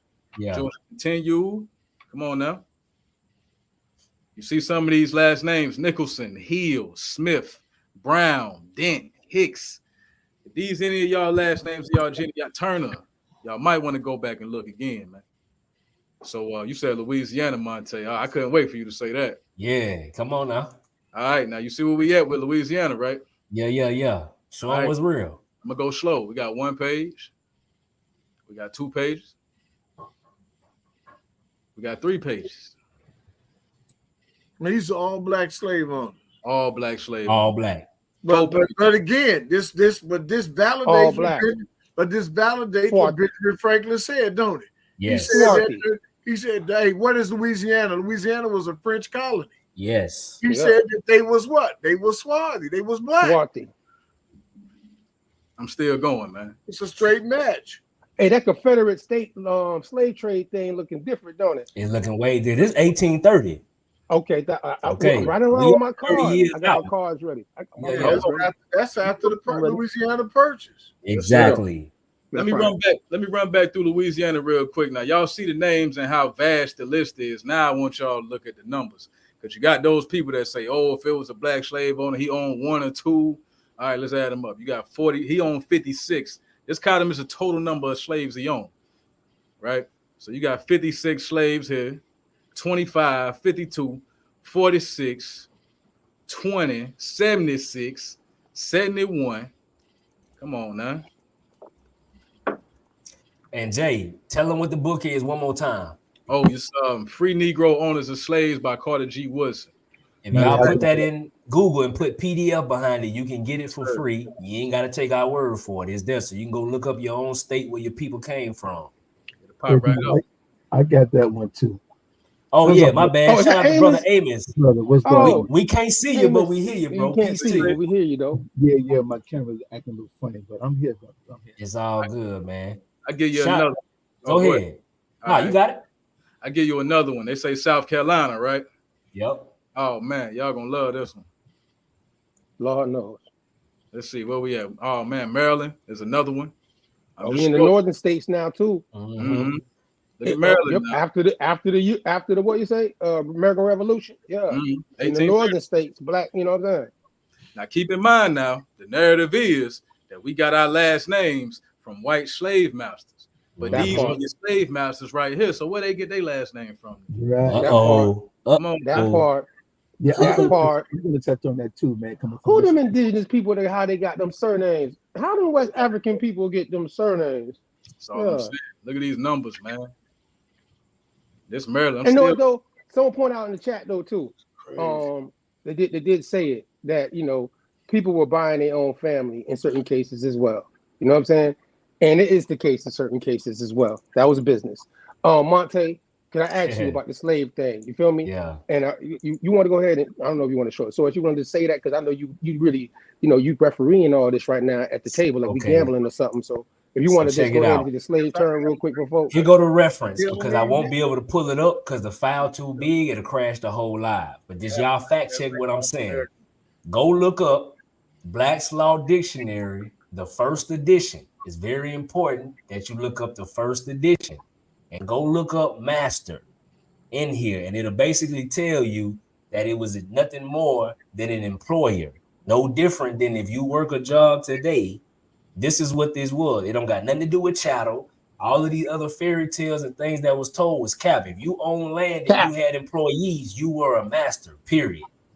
So if you had your family who come to live with you now and work your land, technically they would be your slaves. Go look up Black's Law Dictionary. Don't take my word for it. Y'all come back and challenge. You know I like to fight, so we can debate. You know what I'm saying? Just let me know. Mm-hmm. Okay, hey. Wait, real quick. I want to say this. G. Hagan said, why would we have all this joy? We don't have no joy. The truth is just the truth. I mean, the fact that the narrative's been obviously pushed differently, G. Hagan, is why we understand to go ahead and present this to the people based off the fact that I hear a lot of people out here still saying that all black folk were slaves and got their last names from white people. So we want that narrative to be shown that is not the truth. So But like you said, people bought their families, and we are agreeing to you while we showed this, and he said what he said. But Appreciate you, brother. there's nothing wrong with rejoicing. He said, hear the joy of the truth. Of course. But it ain't nothing wrong with it rejoicing and knowing that your people weren't all slaves. So if you mad because somebody's rejoicing, then that's a slave mentality. Oh, talk to him. Talk to him. Right. You upset. You can't be upset because black folk are being mentally liberated by this message. Now we got what we call Anglo-Saxons or white folks out there. There's a lot of this information they didn't know. Yep. They have suffered from the same brainwashing that we suffered from. Facts.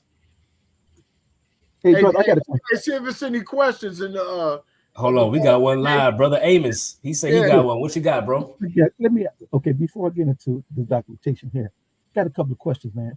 When you're dealing with the surname, right? And I think I chopped it up with Brother Mac on this subject, right? Now, being in law, when you're dealing with law, I only know 4 ways by which a person can acquire a last name, surname, right? Now, you can either be born into the family, right? Yep. You can get married into the family, right? Yep. You can get adopted into the family, yep. Right? Or you can go to court and legally change your name. Correct. So my question to people who still want to hold fast to the we got our last name from the slave master, which route did the white man went by to give all these 200, 300, 400 slaves their last name? And where's the records, brother Amos? Yeah. So did he marry these black slaves? Did he allow the black slaves to marry into his family? Did he legally go to court and have all 400 slave names changed? You know what I'm saying? Or did he adopt all these 400 so-called African slaves? Right? Yep. Now, another thing I chopped up with Mac is I asked him this question. If the white man gave you his name and it was a sign of you being his slave, when Abraham Lincoln allegedly emancipated the slaves in 1865, why did they not give the last name back to the slave master? Right. Or why did not the slave master take his goddamn name back after you became free from his bondage? And I got a better one for you. And this for Lee right here. This is an alley-oop for you. Why would these people with these surnames that go back to the year 1000 who did not play about their surnames just willy-nilly give them away to people they enslaved? Make that make sense. And people that they hated. They so-called hated, tortured, raped, and all this other stuff. Right. Why would they give them royal surnames? Right. Make that make sense. Of their royal names, right? They got crushed with these family names, right? That was important to these quote unquote, if you know, we use their slave master name. But can I go into this document from Mississippi, man? Oh yeah, Mississippi. Yeah, what you got? You wanted to see the Mississippi on here? Hold on for a second. Hold on, what you got, Lee? No, just give the people a chance to chime in and then let him do his thing. Well, the crazy part is today they just really co-signing everything we saying. It ain't no real questions yet. They just want to keep going. Run with it then. Okay, y'all doing y'all. Hey, I'm speechless, man. This is very rare. This like, but I'm rooting for you. You dig what I'm saying? Hey, I'm not a hater. It's like a basketball game. You get 31 game, and the next day somebody else get 30. You gotta let your bro go off. But today I'm doing like this. I'm passing the ball. You know what I'm saying? Ain't no pressure. I ain't mad at you, man. I'm glad. Go ahead. Before y'all get to that though, we got over 60-something people in here, man. Please make sure y'all hit the like button. Y'all active in the chat. Appreciate that. But like this so it can get shared to more people. Hey, go ahead, though, Lee. Go ahead. No, who is it? Me? Oh no, it's on Jay. My bad. Jay with the Mississippi. It was on me. I thought. Oh, okay. Hey man, listen. I only got a couple cards. I gotta wait to play these cards. You know what I mean? Okay. So y'all go ahead. Go ahead. Yeah, I was about to say this document from Mississippi, if y'all don't mind. Oh, Mississippi. Yeah. Okay. Now, what I want you brothers to do, because I don't want people to think that I'm reading this off, I'm making this up, right? So what I want you guys to do, if you buy your computer and you got Google, I want you to Google this because I want you to follow me because this information is going to be deep. I want you to follow this. All right, I'm following you, bro. I got my pen out too. Go ahead. Okay. Go to Google, and I want you to Google in Mississippi Library Commission. Okay, I'm there. All right. Okay, when you're there, I want you to click on that first entry where it says Mississippi Library Commission. Got it? Okay. Now I want you to hover the mouse over where it says MLC Services. All right. Okay, then if you go down where it says Online Resources. Man, my computer then gave out on me. Hey, just watch the screen, Lee. I got it here on the screen. And I want you to scroll all the way down to where it says WPA. Yep, county files. There you go, right there. County file. Click on that. Now, because my people are from Knoxville County, Mississippi, I want you to go down to Knoxville County, Mississippi. I'm going to show you something. Now, I want to let people see where this is coming from because it's not Brother Amos making this up. Yes, sir. Documentation. I want you to see live too. I live with it. Yeah, I ain't know he was coming up here gonna ask. Ain't no editing. No. I want you to read this. There you go. Read what that says. The title. I want you to read the title. Ah, man, it's Department of Archives and History, State of Mississippi, Jackson. Okay. Certificate of authenticity. All right. Now, what I want you to do, I want you to go down to. I should have taped this. I want you to go down to page 300 of chapter 9. If you look off to, page 300 of chapter 9. If you look off to the right, it's going to give you page number, and it should be 181 of 467. Page 181. Yeah, it should say it show you the total amount of pages 467. Yeah, I got you. It should be off to the right somewhere. 300 up there in the corner. Yeah, I see it. Okay, now you go down to chapter 9. It should be 181 of 467. Go down. Let me see. Okay, this is it right here. Now I'm going to read this. Go down. I want you to go all the way down a little bit. Start right there. All right, right there. You want to read this. So we're talking about the state of Mississippi. Now I'm going to read this. All right.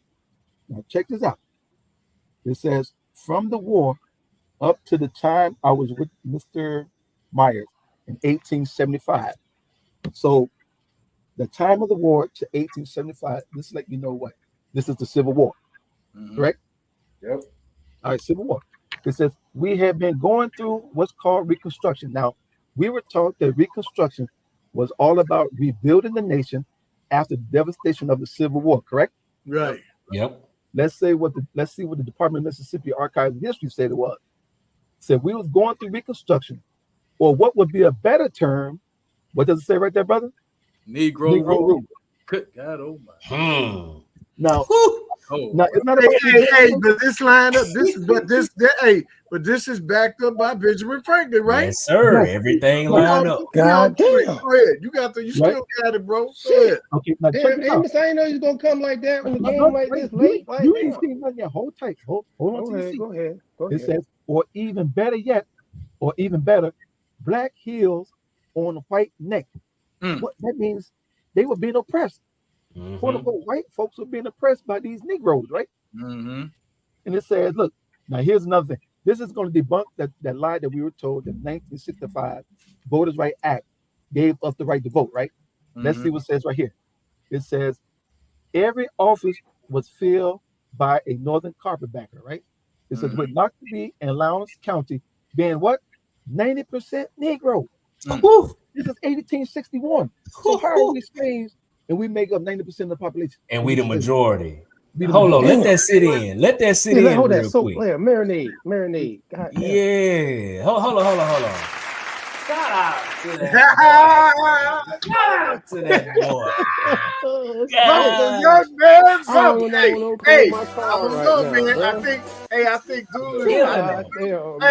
think homie just stole the show. This is going back and forth. He was supposed to come last week. He was supposed to come last week. Let me tell y'all something, man. Hey, you ever been to church and you ever seen the church had a great choir? They were singing, jumping, sweaty, and then the preacher get up and he can't preach. That's what it's like tonight. Hey, I don't even want to turn. You know what I mean? They going crazy in the chat right now. This is cold. Yeah, that's the card. Unbelievable. Hey, Mos. I want to know what that part say. A white man dead not. I want to know what he did not. Let's get to that. I don't know why they play with the party though. You can't sit at the table with the party unless you bring your sources. You can't bring no cards to the table and play with us. Just know that. I'm just saying, you know how we do over here, though, Lee. You know how we do. You know how we rock with you. You know what I'm saying? So everybody at the party know how we do. You know what I'm saying? This is cold right here, man. Yeah. Hey, they calling us the Amos, man. Shout out 35. to Amos, man. Oh, go to the next I page. Amos to pull up on me. He pulled up for real, boy. No, go to the next page, bro. He got another page. Continue. Go to the next Let's page. continue, right? Go Let's ahead. continue. Yeah, says, hey, that man deserve another page. Go ahead, it says with Noxubee and Lowndes County, 90% Negro who were what? They were voters. This is 1861. They were voters, right? All 90% were voters. Now, you have to understand that in order to be a voter in 1860s, during this time, what they call quote unquote slavery, you had to be a landowner. Yep. You have to be able to pay poll tax, and right. you also have to be a citizen, right? Yep. So you could be a slave and you voted in 1860. And right? a landowner. And you have to be landowners, right? Yeah. Now let's keep going. Let's keep going because I know the brother want to get down to this part right here. The next page. Yeah. It says it said the Negroes realized their importance and were arrogant to the last degree. It says a white man dare not get into trouble with one of them because they had the courts. Meaning we running the courts in Mississippi. Yeah. And that's what it said. It said we had the courts. This is unbelievable, man. You for real? We had the courts, the prosecutor attorney, and we had the petite juries and a carpetbagger governor. Now here's the key right here. Check this out. It says the white people were desperate. They had been all these years mistreated, insulted, degraded, and humiliated. They had been engaged in all these years in a war. This is what Reconstruction was all about. Changing the narrative, overthrowing what's called Negro rule. You see what I'm saying? So they said no man can appreciate the condition under which the white people of the South groaned unless he was in the midst of it. You see what I'm saying? Wow.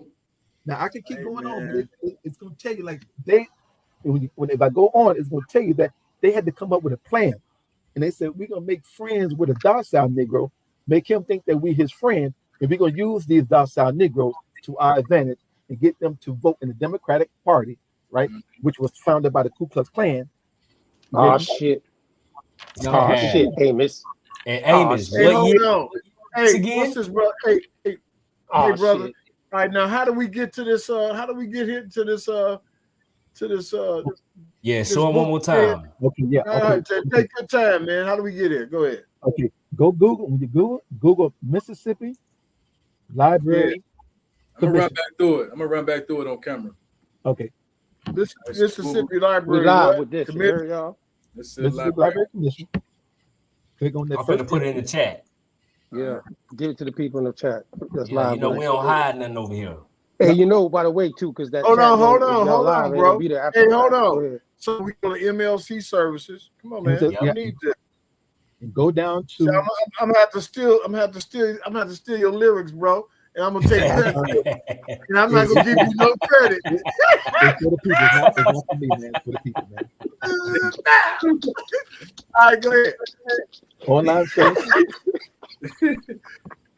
All right, you say online resource? Yeah, online resources. And then you go down to WPA. At the bottom. County files, yeah. Yep, county and, it's and it lists all the counties in Mississippi. And I did Noxubee because that's where my family was from. Hold on, man. You speed, man. Hey, so you go down to WPA County Files, then what do you click on? Then click on Noxubee County, Mississippi. Noxubee. Yep. Are those Indian names? Yes, it is. You know it. What's her name? And then it was on page 187, right? It says 182 of 467, which would be chapter 9, page 302. Or 300. I'm sorry. So what did we? You couldn't just put the page number at the top right here in the center where it says 1 of 467? Yeah, sure. Yeah, you could. Yeah, you could. Put 181. So what'd you put it at? 182? 181. 181 of 467. So I finally got it. I was able to contribute. Thanks, guys. Hey, there you go. Hey, real quick though. Amos, what year did you say this was? Look, it says from the time of the war. You know, cold, ain't it? Started in 1861. Yep. So from 1861 all the way up to 1875 was the Reconstruction era, where they were trying to deconstruct or they trying to overthrow the Negro rule in the South. Hey, so I got something to add to your point. Hold on real quick. Let me share something 1 second. I'm gonna give it back to y'all because this is important. Because I'm gonna prove what Amos saying. So when I was doing my own genealogy, trying to chase them black Europeans down south, this is what I ran across, and the party know about this. It's a brother named Isaiah Montgomery. He founded Mound Bayou, Mississippi at the same exact time that It's your Amos is talking relative? about. That's Nah, one of your relatives? he not directly connected. We got the same surname, but I haven't linked him on my genealogy. But when I found his name, I traced his story, and he founded Mound Bayou, Mississippi. Them boys had big bread, land. They was Republicans, and this is the exact time that Amos talking about right here. Go look him up, Isaiah Montgomery, Mound Bayou. That's where Emmett Till was, unalived at. But back to y'all, man, with it. Hey, but look, check this out. You know, do y'all see what just took place? That shit was heavy. That was Hey, heavy. what we say on the block? They flipped the what? They flipped the script. Yeah. So they took our game, and now they running our game on us. They control the courts. Mm-hmm. Yep. They control the legal system, but we did that first. Yeah. But and that's why they were so adamant about doing it. Yeah. And so somebody asked this question earlier. So when did they become in control? This is what we're trying to show you. They systematically came and get it after this time frame, bro. Yeah, after the Civil War. Yep. Amos, man, thank you for this right here. You heard me? No problem. Heavy drop. Hey, hold on heavy. real quick though. Wait a second. Last week, matter of fact, give him applause for that shit, Amos, man. Okay, hold on, bro. Damn. Appreciate that for real. Amos, man, I want to ask you a question real quick. Can I ask him a question real quick, Lee? Next, go ahead. God damn. Lee, I want to ask him a question. Amos, last week you were supposed to be with us, remember? Yes. And you couldn't make it. But remember, I put you on the phone with Lee Cummings, and you had brought up some stuff with Lee on the phone with us. It was dealing with the 1619 visitation of Kent. Can you just break that down real quick before we move on? Yeah, real quick. I'm just going to touch on it real quick because it's very deep, right? So we hear about the 1619 project, but they tell you it's like the first, slaves coming from Africa, right? 1619. But in all actuality, when you do the research, you got the 1619 visitation of Kent, where these dark-skinned melanated people were shipped out of England in 1619, shipped over here to the Americas in the colonies, right? But it wasn't only the county of Kent. You had several other counties that took place in 1619, 1620, where a large amount of these people were shipped from Europe to the Americas. So that is the true 1619 project, and not dealing with the African slave trade. Because look, we have a documentation to prove that you have these people, their names, their description of what they look like, what county they came from, where they came to, where they shipped here in the Americas. It's so detailed. But when you come to the African slave trade narrative, it's not, you don't have names, you don't have complexion, you don't have description, you don't have what area they came from in Africa, you know what I'm saying? So this stuff is so detailed, and all they did was took this information, flipped the script, and made these people African because they were dark-skinned melanated.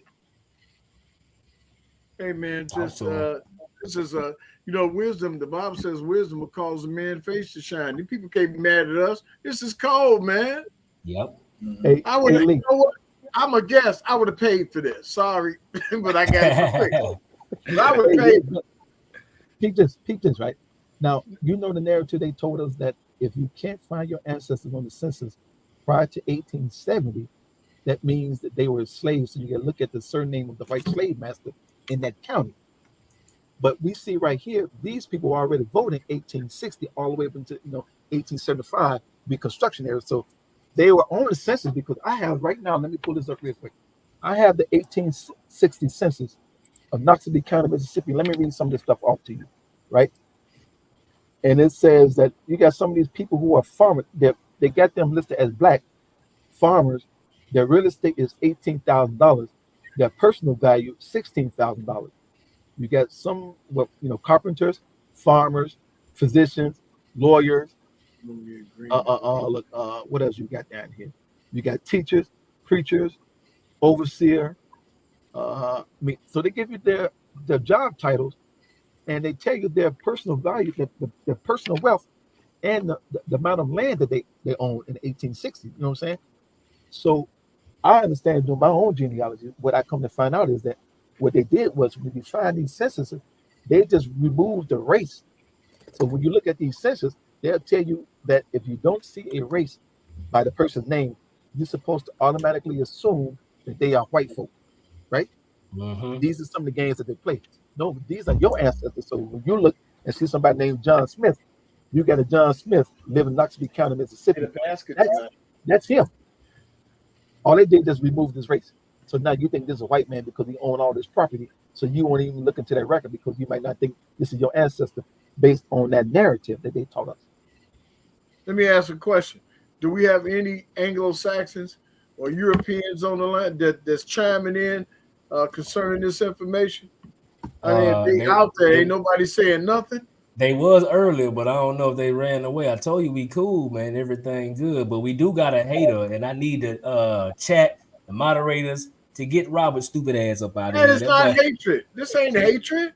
This not. Can I respond to that? Go ahead, because I'm finna cook his ass. Saute this nigga. Go ahead. Please, man, if you can go back and watch part 1. I said this in part 1.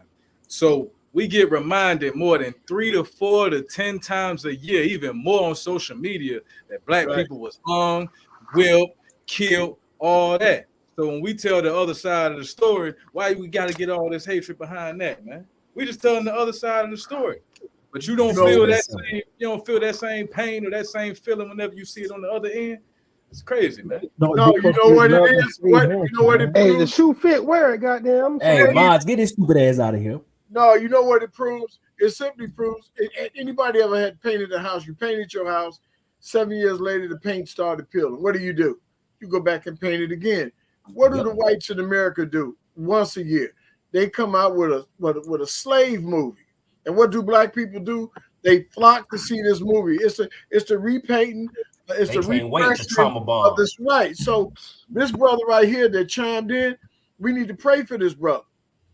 Yeah, you pray for him, Lee.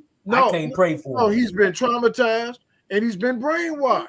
So you better toughen up. So the show tonight is the reconstruction of the so-called Negro. We are reconstructing your brain on the truth.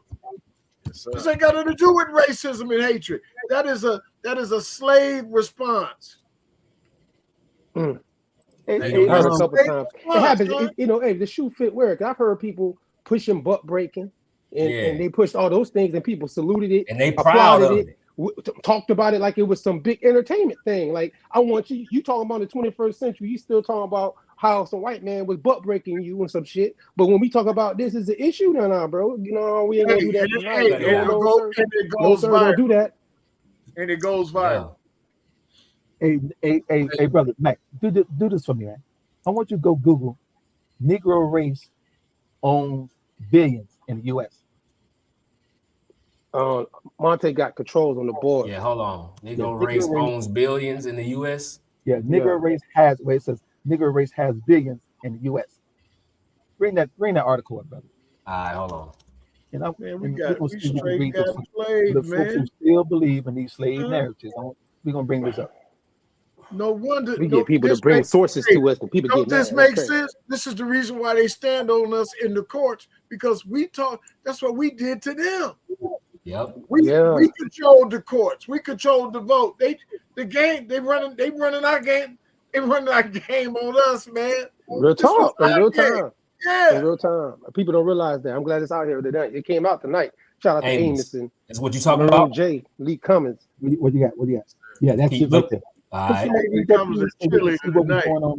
Now this is 1910. This is 1910. All right, I got you. All right, so hold on, y'all. I say Negro race has billions in U.S. Return of colored people to dark continent is impossible owing to material progress made by them, it is announced. So it's saying Kansas City, Missouri, disfranchised the Negro and sent him back to Africa. Absurd, impossible. More than $1 billion worth of United States real estate, which he owns in his own name in the United States. Hold on for a second. Go ahead. In whose name? In his own name. Okay, all right. In the United States is not easily to be taken from him. Besides, the Negro is not an African. He is an American. African is a misnomer. Go ahead. Yeah, that's all I'm gonna do. That's all you need to hear, huh? Hold on. I'm gonna put this in the chat. Yeah. For my boy Robert. Maybe he can read. Hey, listen.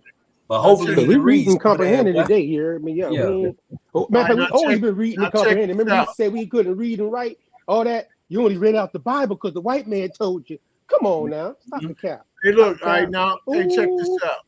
I want to show y'all. And I have not shared anything tonight because y'all was smoking, man. All I could do was be a cheerleader. Don't take over. It made me. Hey, this is probably one of the best shows I've ever been a part of. Where I It's did been great. Yeah, y'all did y'all thing. You see my screen? Yeah, let me take mine off. Hold on. Yeah, play this for the people. It says white slavery or selling white men for debt. And the date on here, if you can see it, I don't know if you see it. 1840? Yeah, June 27, 1840. Y'all see that? I'm going to slide this down where they can see that. You see that? Now, these white men on the auction block. And again, we started the show off with a disclaimer. Do y'all remember that? We said what? We were not interested in race. This has nothing to do with hate. We are just reporting the eyewitness account. Your account, what you're going to be getting in the classrooms, is not the eyewitness account. This is the eyewitness. This is the truth. Don't be mad. You should be rejoicing with us. Have a drink. Yeah. It says white slavery. Margaritas and reefer. Right. It says white slavery or the selling of white men for debt. It says June 27, 1840. We have received from Indianapolis a certified copy under the broad seal of the state of Indiana. Unbelievable.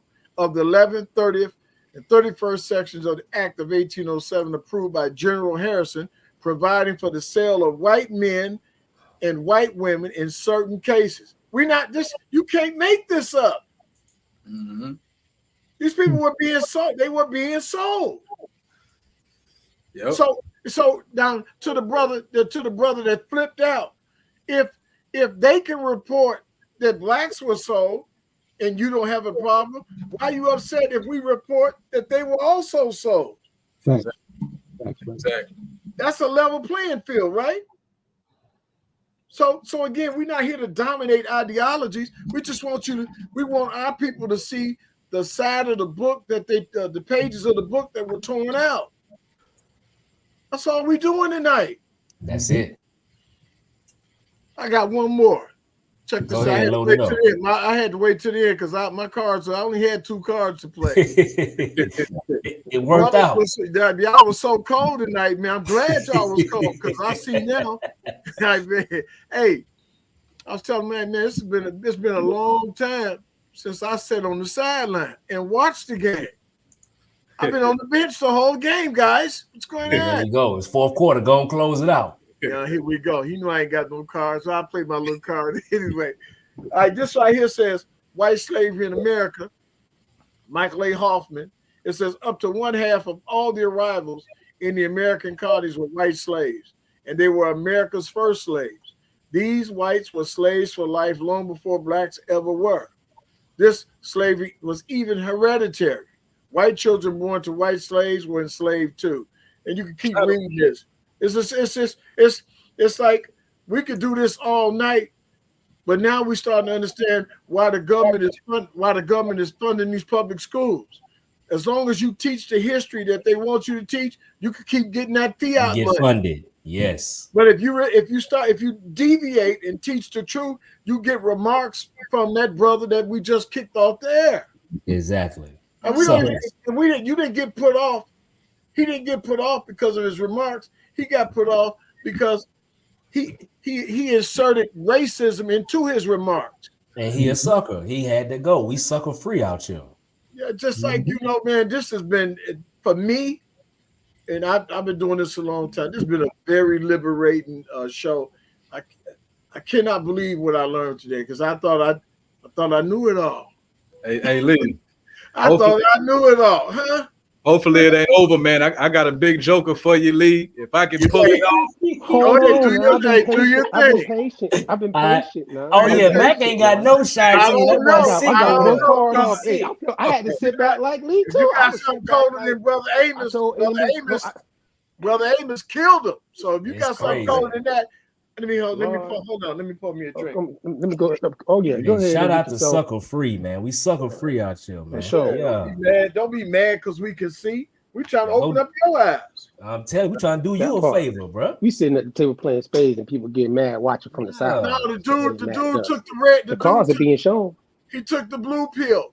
He like the Matrix. He took the blue pill. He mad. Take that red pill. Reality, man. It's the reality we gotta be in. It's the reality. That's what we getting to. So you know. All right. So who we on? What we on, man? Come on. Give me me real quick, man. You want that black slave owners? I think everything they said. Yeah, everything they were talking about. You know, because I had a couple university joints. You know what I'm saying? And I was just like, after Amos did what he did, I can't even. I know, right? I ain't gonna front. See, Maroon J came with what he came with. When I told, and Amos is hitting me, and I'm like, all right, Amos, I'm gonna let you get on. I ain't know he was gonna come with that, Lee. I ain't going. He brought the nizzle, not the noise, the nizzle. I'm gonna keep it 100. You know what I'm saying? I know Amos is gonna hit us with that one right now. Somebody else, and not root for myself. No. I know. Shit. Okay. Well, this is some other joints. Well, yeah, go ahead, bro. This is drink. I'm not needed here. Go ahead. As a little has been published regarding those blacks who own black slaves. So we were talking about that earlier in the USA. However, more research bringing this little known subject to light. Philip Brunham, in this article, Selling Poor Stephen, published in February-March 1993 issue of American Heritage, found that in the U.S. Census of 1830, there were 3,775 free blacks who owned 12,740 black slaves. Brunham wrote about the slave John Casser, who was denied his freedom by black slave owner Anthony Johnson. I know everybody's probably heard about him. Now, in the 1640s, when John Casser was brought from Africa to America, where he toiled as a servant for a Virginia landowner, in 1654, Casser filed a complaint in the Northampton County Court, claiming that his master, Anthony Johnson, had unjustly extended the terms of his indenture with the intention of keeping Casser his slave for life. Johnson insisted he knew nothing of any indenture, fought hard to retain what he regarded as his personal property. After much wrangling, he moved up. I know you got some. There we go. Now you good. Where was I at right now? Okay. After much wrangling on March 8, 1655, the court ruled that the said John Casser, Negro, shall forthwith be returned unto the service of his master, Anthony Johnson, co-signing him to a bitter lifetime of bondage. Given the vulnerable legal status of servants, black and white, in colonial America, the decision was not surprising, but the documents reveal one additional fact of interest. Anthony Johnson, like his shadow Casser, was black. So both example of black slavery, cruelty situations on, black on black crime, but on another level. Cardi G. Woodson was mentioned. That's why I picked this as my next card, because I heard Cardi G. Woodson with Maroon J, and I just want to reference that right there. And it says, Cardi G. Woodson, whose grandparents and father had been slaves, was one of the first to write about black slave owners and free Negro owners of slaves in the United States in 1830, published in 1924. Woodson gives the names and numbers of slaves owned by free blacks counted in the U.S. Census of 1830, listing them by name and the number of slaves owned. You heard? And I ain't gonna, because y'all been dropping. Ooh, let me listen. Hey, Mac, can I pick it back? Hold on. I want to ask you a question, Amos, before you start talking. Okay, good. Your presentation. Now my man's had a cold presentation. He was banging until you show. You see, it may not even be that yours was that cold. It might just be it's just like boxers try to win the last 45 seconds of a round. So the judge don't remember what happened the first 2 minutes of 30. Right. So it might not even be, but it was so astonishing. And perfect timing. This is my question. Was the fact that the Negroes owned the courts, the judges, in the court system in was it Nuxabee? Yeah, Nuxabee, yeah. Uh-huh. Was that an anomaly, or was that the norm across the South? It was norm. That was a norm in the South. See, now what would really make this sweet we had a couple more instances or examples of that in other southern states. So what we'll do is, if you don't have that tonight, and you just come, we'll come bring you back again, and then you could drop that. You could drop that on us, because if I think, go ahead. I think the same thing happened in South Carolina too, with Negro rule in South Carolina. I have that document, but I got to find it. So it was not a number. But why don't you do this? Why don't you take 30 seconds and find that document? Because we believe in the church, we believe in 2 witnesses. So I'm not discounting what you showed, but if you got a second witness, bro, I'm still in that too. Okay. That's why. Hey, I'm real about it, though. Let me get that. Let me get that. I gotta get all that. Yeah, I need that. Hey, before I do that, let me holler at Brother Mac. That article you just presented. Good article, but I just want to point out to the people that's listening. I want y'all to take note of how these white historians write history. I want you to go back up to something real quick, just real quick. I'm going to show you the idiocy or I thank you, Jesus. Go all the way. I want you to go up to where John Casor, right here. Right here, 1640. Right. I already know what you're about to say. Go ahead. Now listen to this. John Casor is a slave of Anthony Johnson, right? Allegedly, according to the narrative. So I would like to know, how the hell does a slave just haphazardly walk down to the court, file a complaint against a slave master? Right. If he's a slave, how do you have money? Why they ain't just knock him off? It's not get your teeth knocked out. Right. Don't he need a pass from the master to go to right. Master, I want to sue you. Caught it, Avis. I'm glad you caught that part. I'm glad you caught that part, though. I'm glad you caught that. This is how they write. He was not a slave. If he was able to pay money to file a complaint against Anthony Johnson, that means this brother was not a slave. Exactly. Right. But this is how they write history, and this is what we have to deal with, man. This is what we have to tackle, what we have to debunk to wake our people up to realize that all you have to do is use common sense, critical thinking, read the article, read what they're saying, and you can catch the cap and all this shit, man. Big cap. But I just want man. And I know this is my only thing I'm gonna show, because somebody in the audience brought it up, and he wanted Lee to see this, because in what's showing tonight, I don't think I really gotta show anything. Really, be honest with y'all. I mean, I'm gonna I think the proof is. I mean, I don't know, but at the same time, I'm gonna show this real quick. Shout out to hey Mac, they wouldn't let us in the game. In the chat. I mean, I had to let them boys. I only got a couple of shots off tonight. It's cool. I'm margaritas and reefer.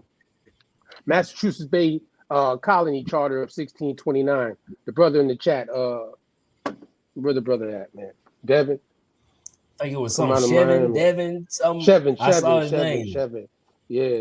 305. Stand up. 305. Shout out to you.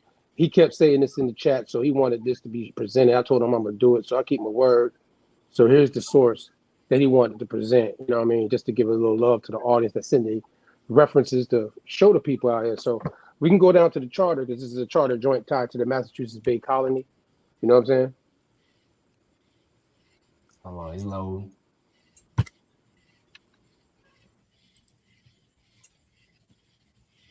What part you wanted me to go to, Matt?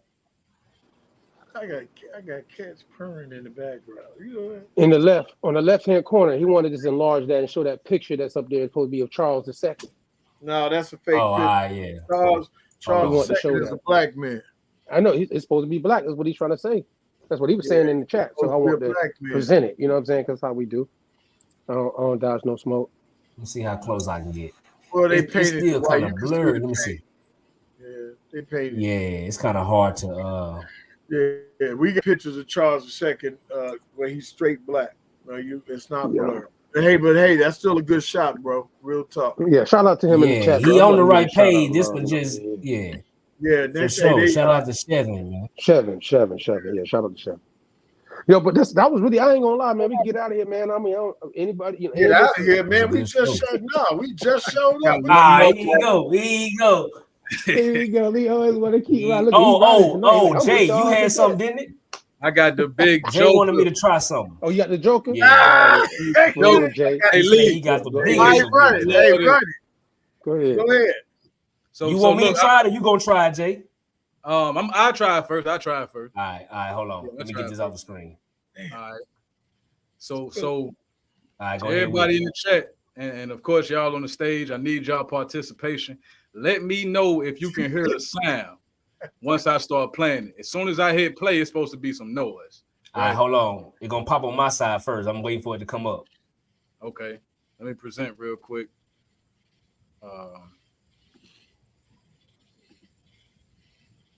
Man, you brothers are some of the sharpest brothers I ran into in a long time. Peace to the party. Chisel, huh? I say peace to the party. That's how we Yeah. rock it, Lee. Yeah, I got to give you your props. I'm serious, bro. Thank you, man. Thank you. Yada, hand clap. You know we're a media platform, so I got some media for y'all. But real quick, on a side note, what was the dude name that was talking that junk earlier? Man, some Ronald or some shit like that. Ronald something. McDonald. Yeah, Look. clown. You talking about stupid ass boy. This is how we gonna do him right here. He gonna have to watch it. Roll his sleeves up. You know what I'm saying? We gonna do it just like this. You gonna pay attention. All right, hold on. It's incredible, man. Man, you know what this would do to black children if they knew this truth? That's what we do it for. They would hate each other. They would stop hating each other and shooting each other, bro. They need That's what knowledge we of need. self.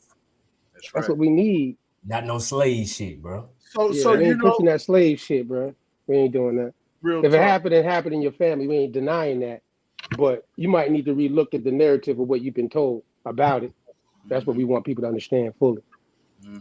To self-govern themselves today in their mind first before anything else. That's right. So Go ahead, though, George. I'm about to try it, man. Like I said, y'all let me know if y'all can hear the sound. It should come right in. So I'm about to hit play. Hey, Lee, you gonna love this. I don't think it's doing sound, bro. Hold on. Hold on. Let me try it on my end, bro. It probably will have to be on me. Y'all hear it? Oh, There yeah. you go. There we go. Good? Yeah. Right.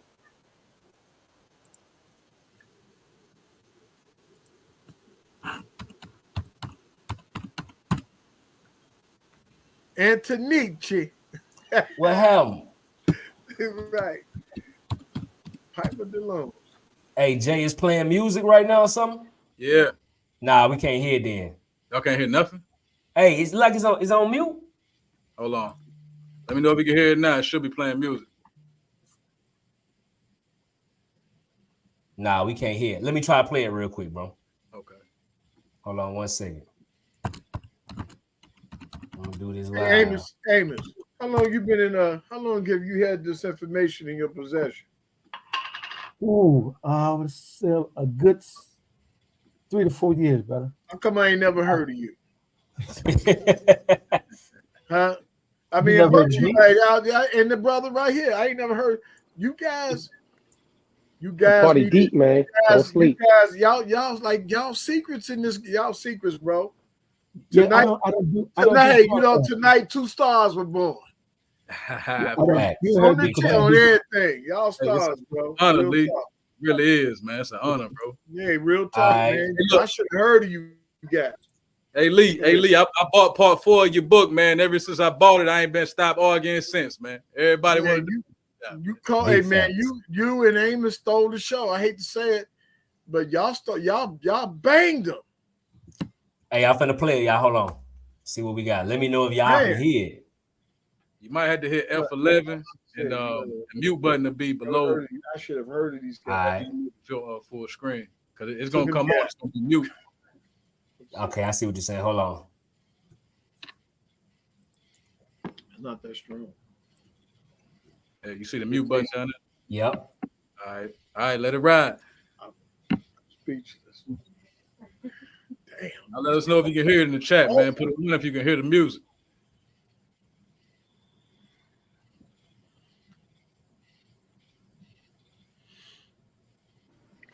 I don't hear nothing, bro. Yeah, I think it's froze. That's all right. Yeah. It's the same video you were playing on 1, right? Part 1, yeah. Yeah, tell everybody to go back to the part 1 and watch the part 1 movie, J. Dog. Don't do that. Don't worry about it. If it's tripping like that. I want them to get part 1. We played it though in part 1, Maroon J. Tell them to give that to him one more time. So we can go part back 1, and look at best that. kept secret white slavery under the Autonomous Party channel. I put it in the chat already. Y'all make sure y'all go check that out. You know, we just scratched the surface on this one. I go into a lot more detail on that one. So yeah, y'all check it out. Y'all. Hey, I think, you know what I think, guys, on the real. I think that this was this movie, that this presentation that was done tonight, it was done without any hint of racism. There was no racial overtone. There was no negativity, and I think they should have enjoyed this because this was incredible, man. I've been around. I'd have heard some of the great I've sat with some of the great thinkers in this country. I'm telling y'all, I have sat with some of the great thinkers in this country. They ain't never heard this. It's just unbelievable, man. It's like incredible. Man, it's an honor. It's an honor. I'm trying to tell you, this was cold. Y'all put in whistle. Y'all put in some work tonight, man. Shoot. I'm trying to find this document. They put in work tonight, man. They put in whistle. It's just unbelievable. Hey, Lee, can I read one more thing before we get out of here, man? Go ahead, man. Go ahead, you're the man. Okay, because I know people still talking about King Charles and what he looked like and all that, right? You get, people saying swarthy don't mean black, right? Swarthy don't mean dark skin, and dark skin don't mean black. Let me get this for you, man. Give me 1 second. Let me get this real quick. Thank God. We're gonna see. We're gonna see if swarthy don't mean black. Here it is. Give me 1 second. We can end on it if I want to, but hold on. I think we can get it to work, man. I'm working on it now. Hey, it just crashed though. Look, it just crashed out on Monte trying to put it up. So don't even do it because I don't want to mess up. We live and we got to get back on just to close us out type shit. So yeah, let's let it slide. Let it slide. Go ahead, Amos. Though, what you were saying? I don't want to crash out. Somebody mentioned King Charles II, right? Yeah. Now, this was during the time when his father was executed by Cromwell, right? Right. So he fled to France, I think, to stay with his cousin, King Louis XIV, right? Now, this is going to show you how pale-skinned people started to usurp these surnames, the Stuart surname, right? Now, let me read this. This is coming from what's called the Calendar of State Papers. And the Calendar of State Papers would be equivalent to the Mississippi Department of Archives and History, but this is for London, coming straight from Europe. So you get a chance, you can check it out. It's called Calendars of State Papers. And I'm going to read this to you, right? Now, peep this. It says, the committee of both houses to the mayor of Jurats of Sandwich. Sandwich is in England, right? We have this day received your letter brought to us by a guy named James Thurburn, and by his relation concerning the person who calls himself the Prince of Wales. So here's this guy who landed in England. He's calling himself the Prince of Wales. The Bonnie Prince. This is King Charles II, who was given the title of Prince of Wales by his father, right? Right. Now, it goes on to say that this guy was calling himself Prince of Wales. Among other things, it appears that his hair was rather flaxen. So this guy's hair is flaxen, which means a kind of like golden yellow, blonde, right? It says this guy's hair is rather flaxen than brown, and his complexion is fair with somewhat of a tan. Whereas we know that this guy to be an impostor because what? The prince himself is of a black complexion. That's right. With black hair. Right. This in the state papers in England right now. You can pull this up. Calendars of State Papers coming straight from London. So they even know what King Charles looked like.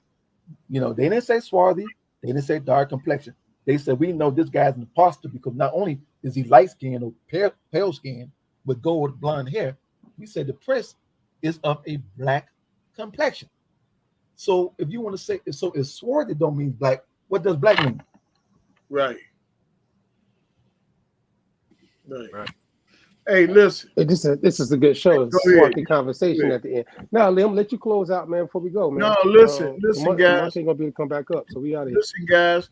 It appears that we are birthing stars tonight, and so And so if you come on the show, you see one of the criteria for being on the show is you got to bring the noise. The brother that had the information for, what's your name, sir? Talking about me? Yeah. Maroon J. Moj? Maroon J. Maroon J. Maroon J. Man, Yeah. hey man, dude, you started it off. You banged them for about 30 minutes. And then real talk. And Brother Amos, you brought up the rear. I just thought you two guys, I mean, like we do this on the show when I come on, but you two guys stole the show tonight. It's like it was an all-star game, and the MVP award is between you and Amos. Co-MVP is all right. Yeah, I'm just saying, y'all gonna have to take the trophy and cut it in half tonight. You dig? because if you two guys didn't show up tonight, I don't know how it would have went. Yeah. Yeah, it wouldn't have went like this. Man. I can tell you that, but it we got wouldn't two have went MVPs, like this. y'all. So and one last thing, I don't know if you guys know, I'm not only an author, but I also publish books. I got them. So some of you brothers and sisters out there that you want to get published, or you want me to write a book for you, you can go to my bookstore, leave your information, and I'll call you. You give me the format, I'll write your book. I got to charge you. I wouldn't be black if I didn't charge. You feel me? I got to charge you, or I'll just charge you to publish your book. So it's one of the two. I either write your book or I publish your book for you. So I need to get with you. I need to get with you, Lee, because I want to put something in work myself, man. Yeah, I'm telling you what's real. So a lot of you all out here with all this talent, and the only thing that's stopping you from being known is you don't think that you can afford to be published. I can work with you, publish you. The Negro Question is a self-published book series. I can either publish your book, and I'm going to say it again, or I can write your book. So go to the Negro Question bookstore. You find my information there, and then just give me a call. You already knew what the party's going to do. Yes, With that being said, I can publish it, man. So, so hey, that happen. this is my last thing. So if you decide, okay, Smooth, this is my opportunity, I'm going to write a book. Don't write it on paper. Write your book on Microsoft Word. Write it on Word. You get it on Word, then you don't have to scan it in you don't have to scan it into your system to scan it to Microsoft. You start right off on Word. Right. I create your covers for you. I create your table of contents, your chapters, the whole nine.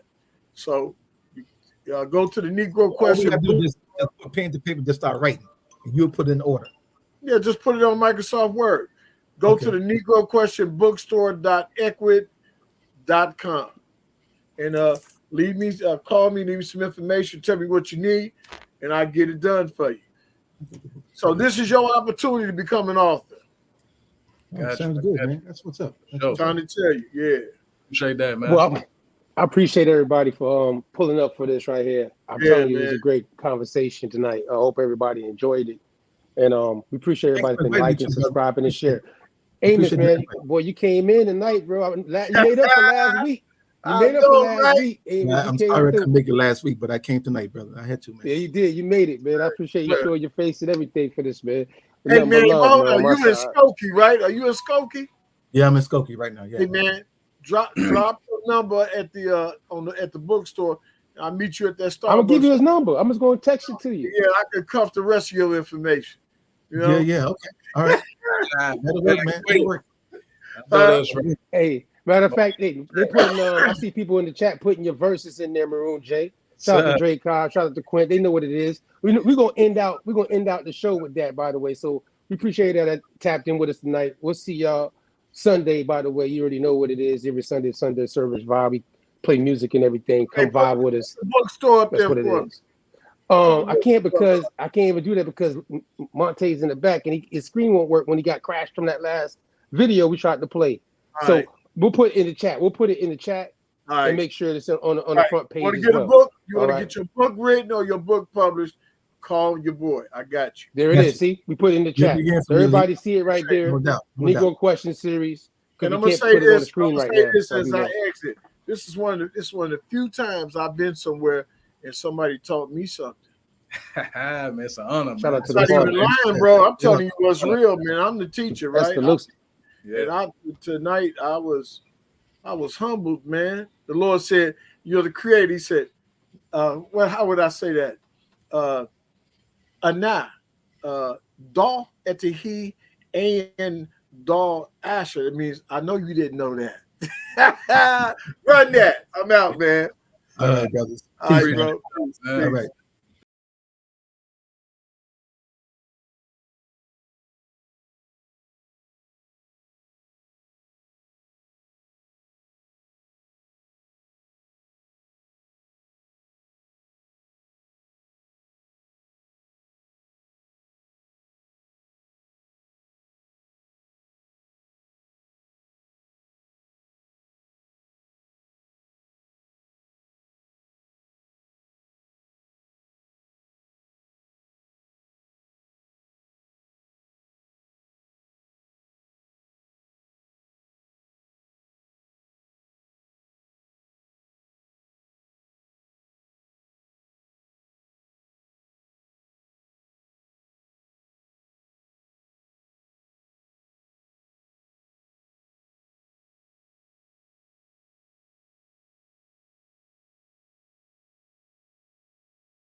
Indoctrination from pale faces. Aborigines, which means what? Black folk. You never find a white aborigine. Aborigines are called natives, or they're always dark-skinned people. You and I are aborigines, but you don't like to be called an aborigine.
Trying to tune out where you say I know you love me.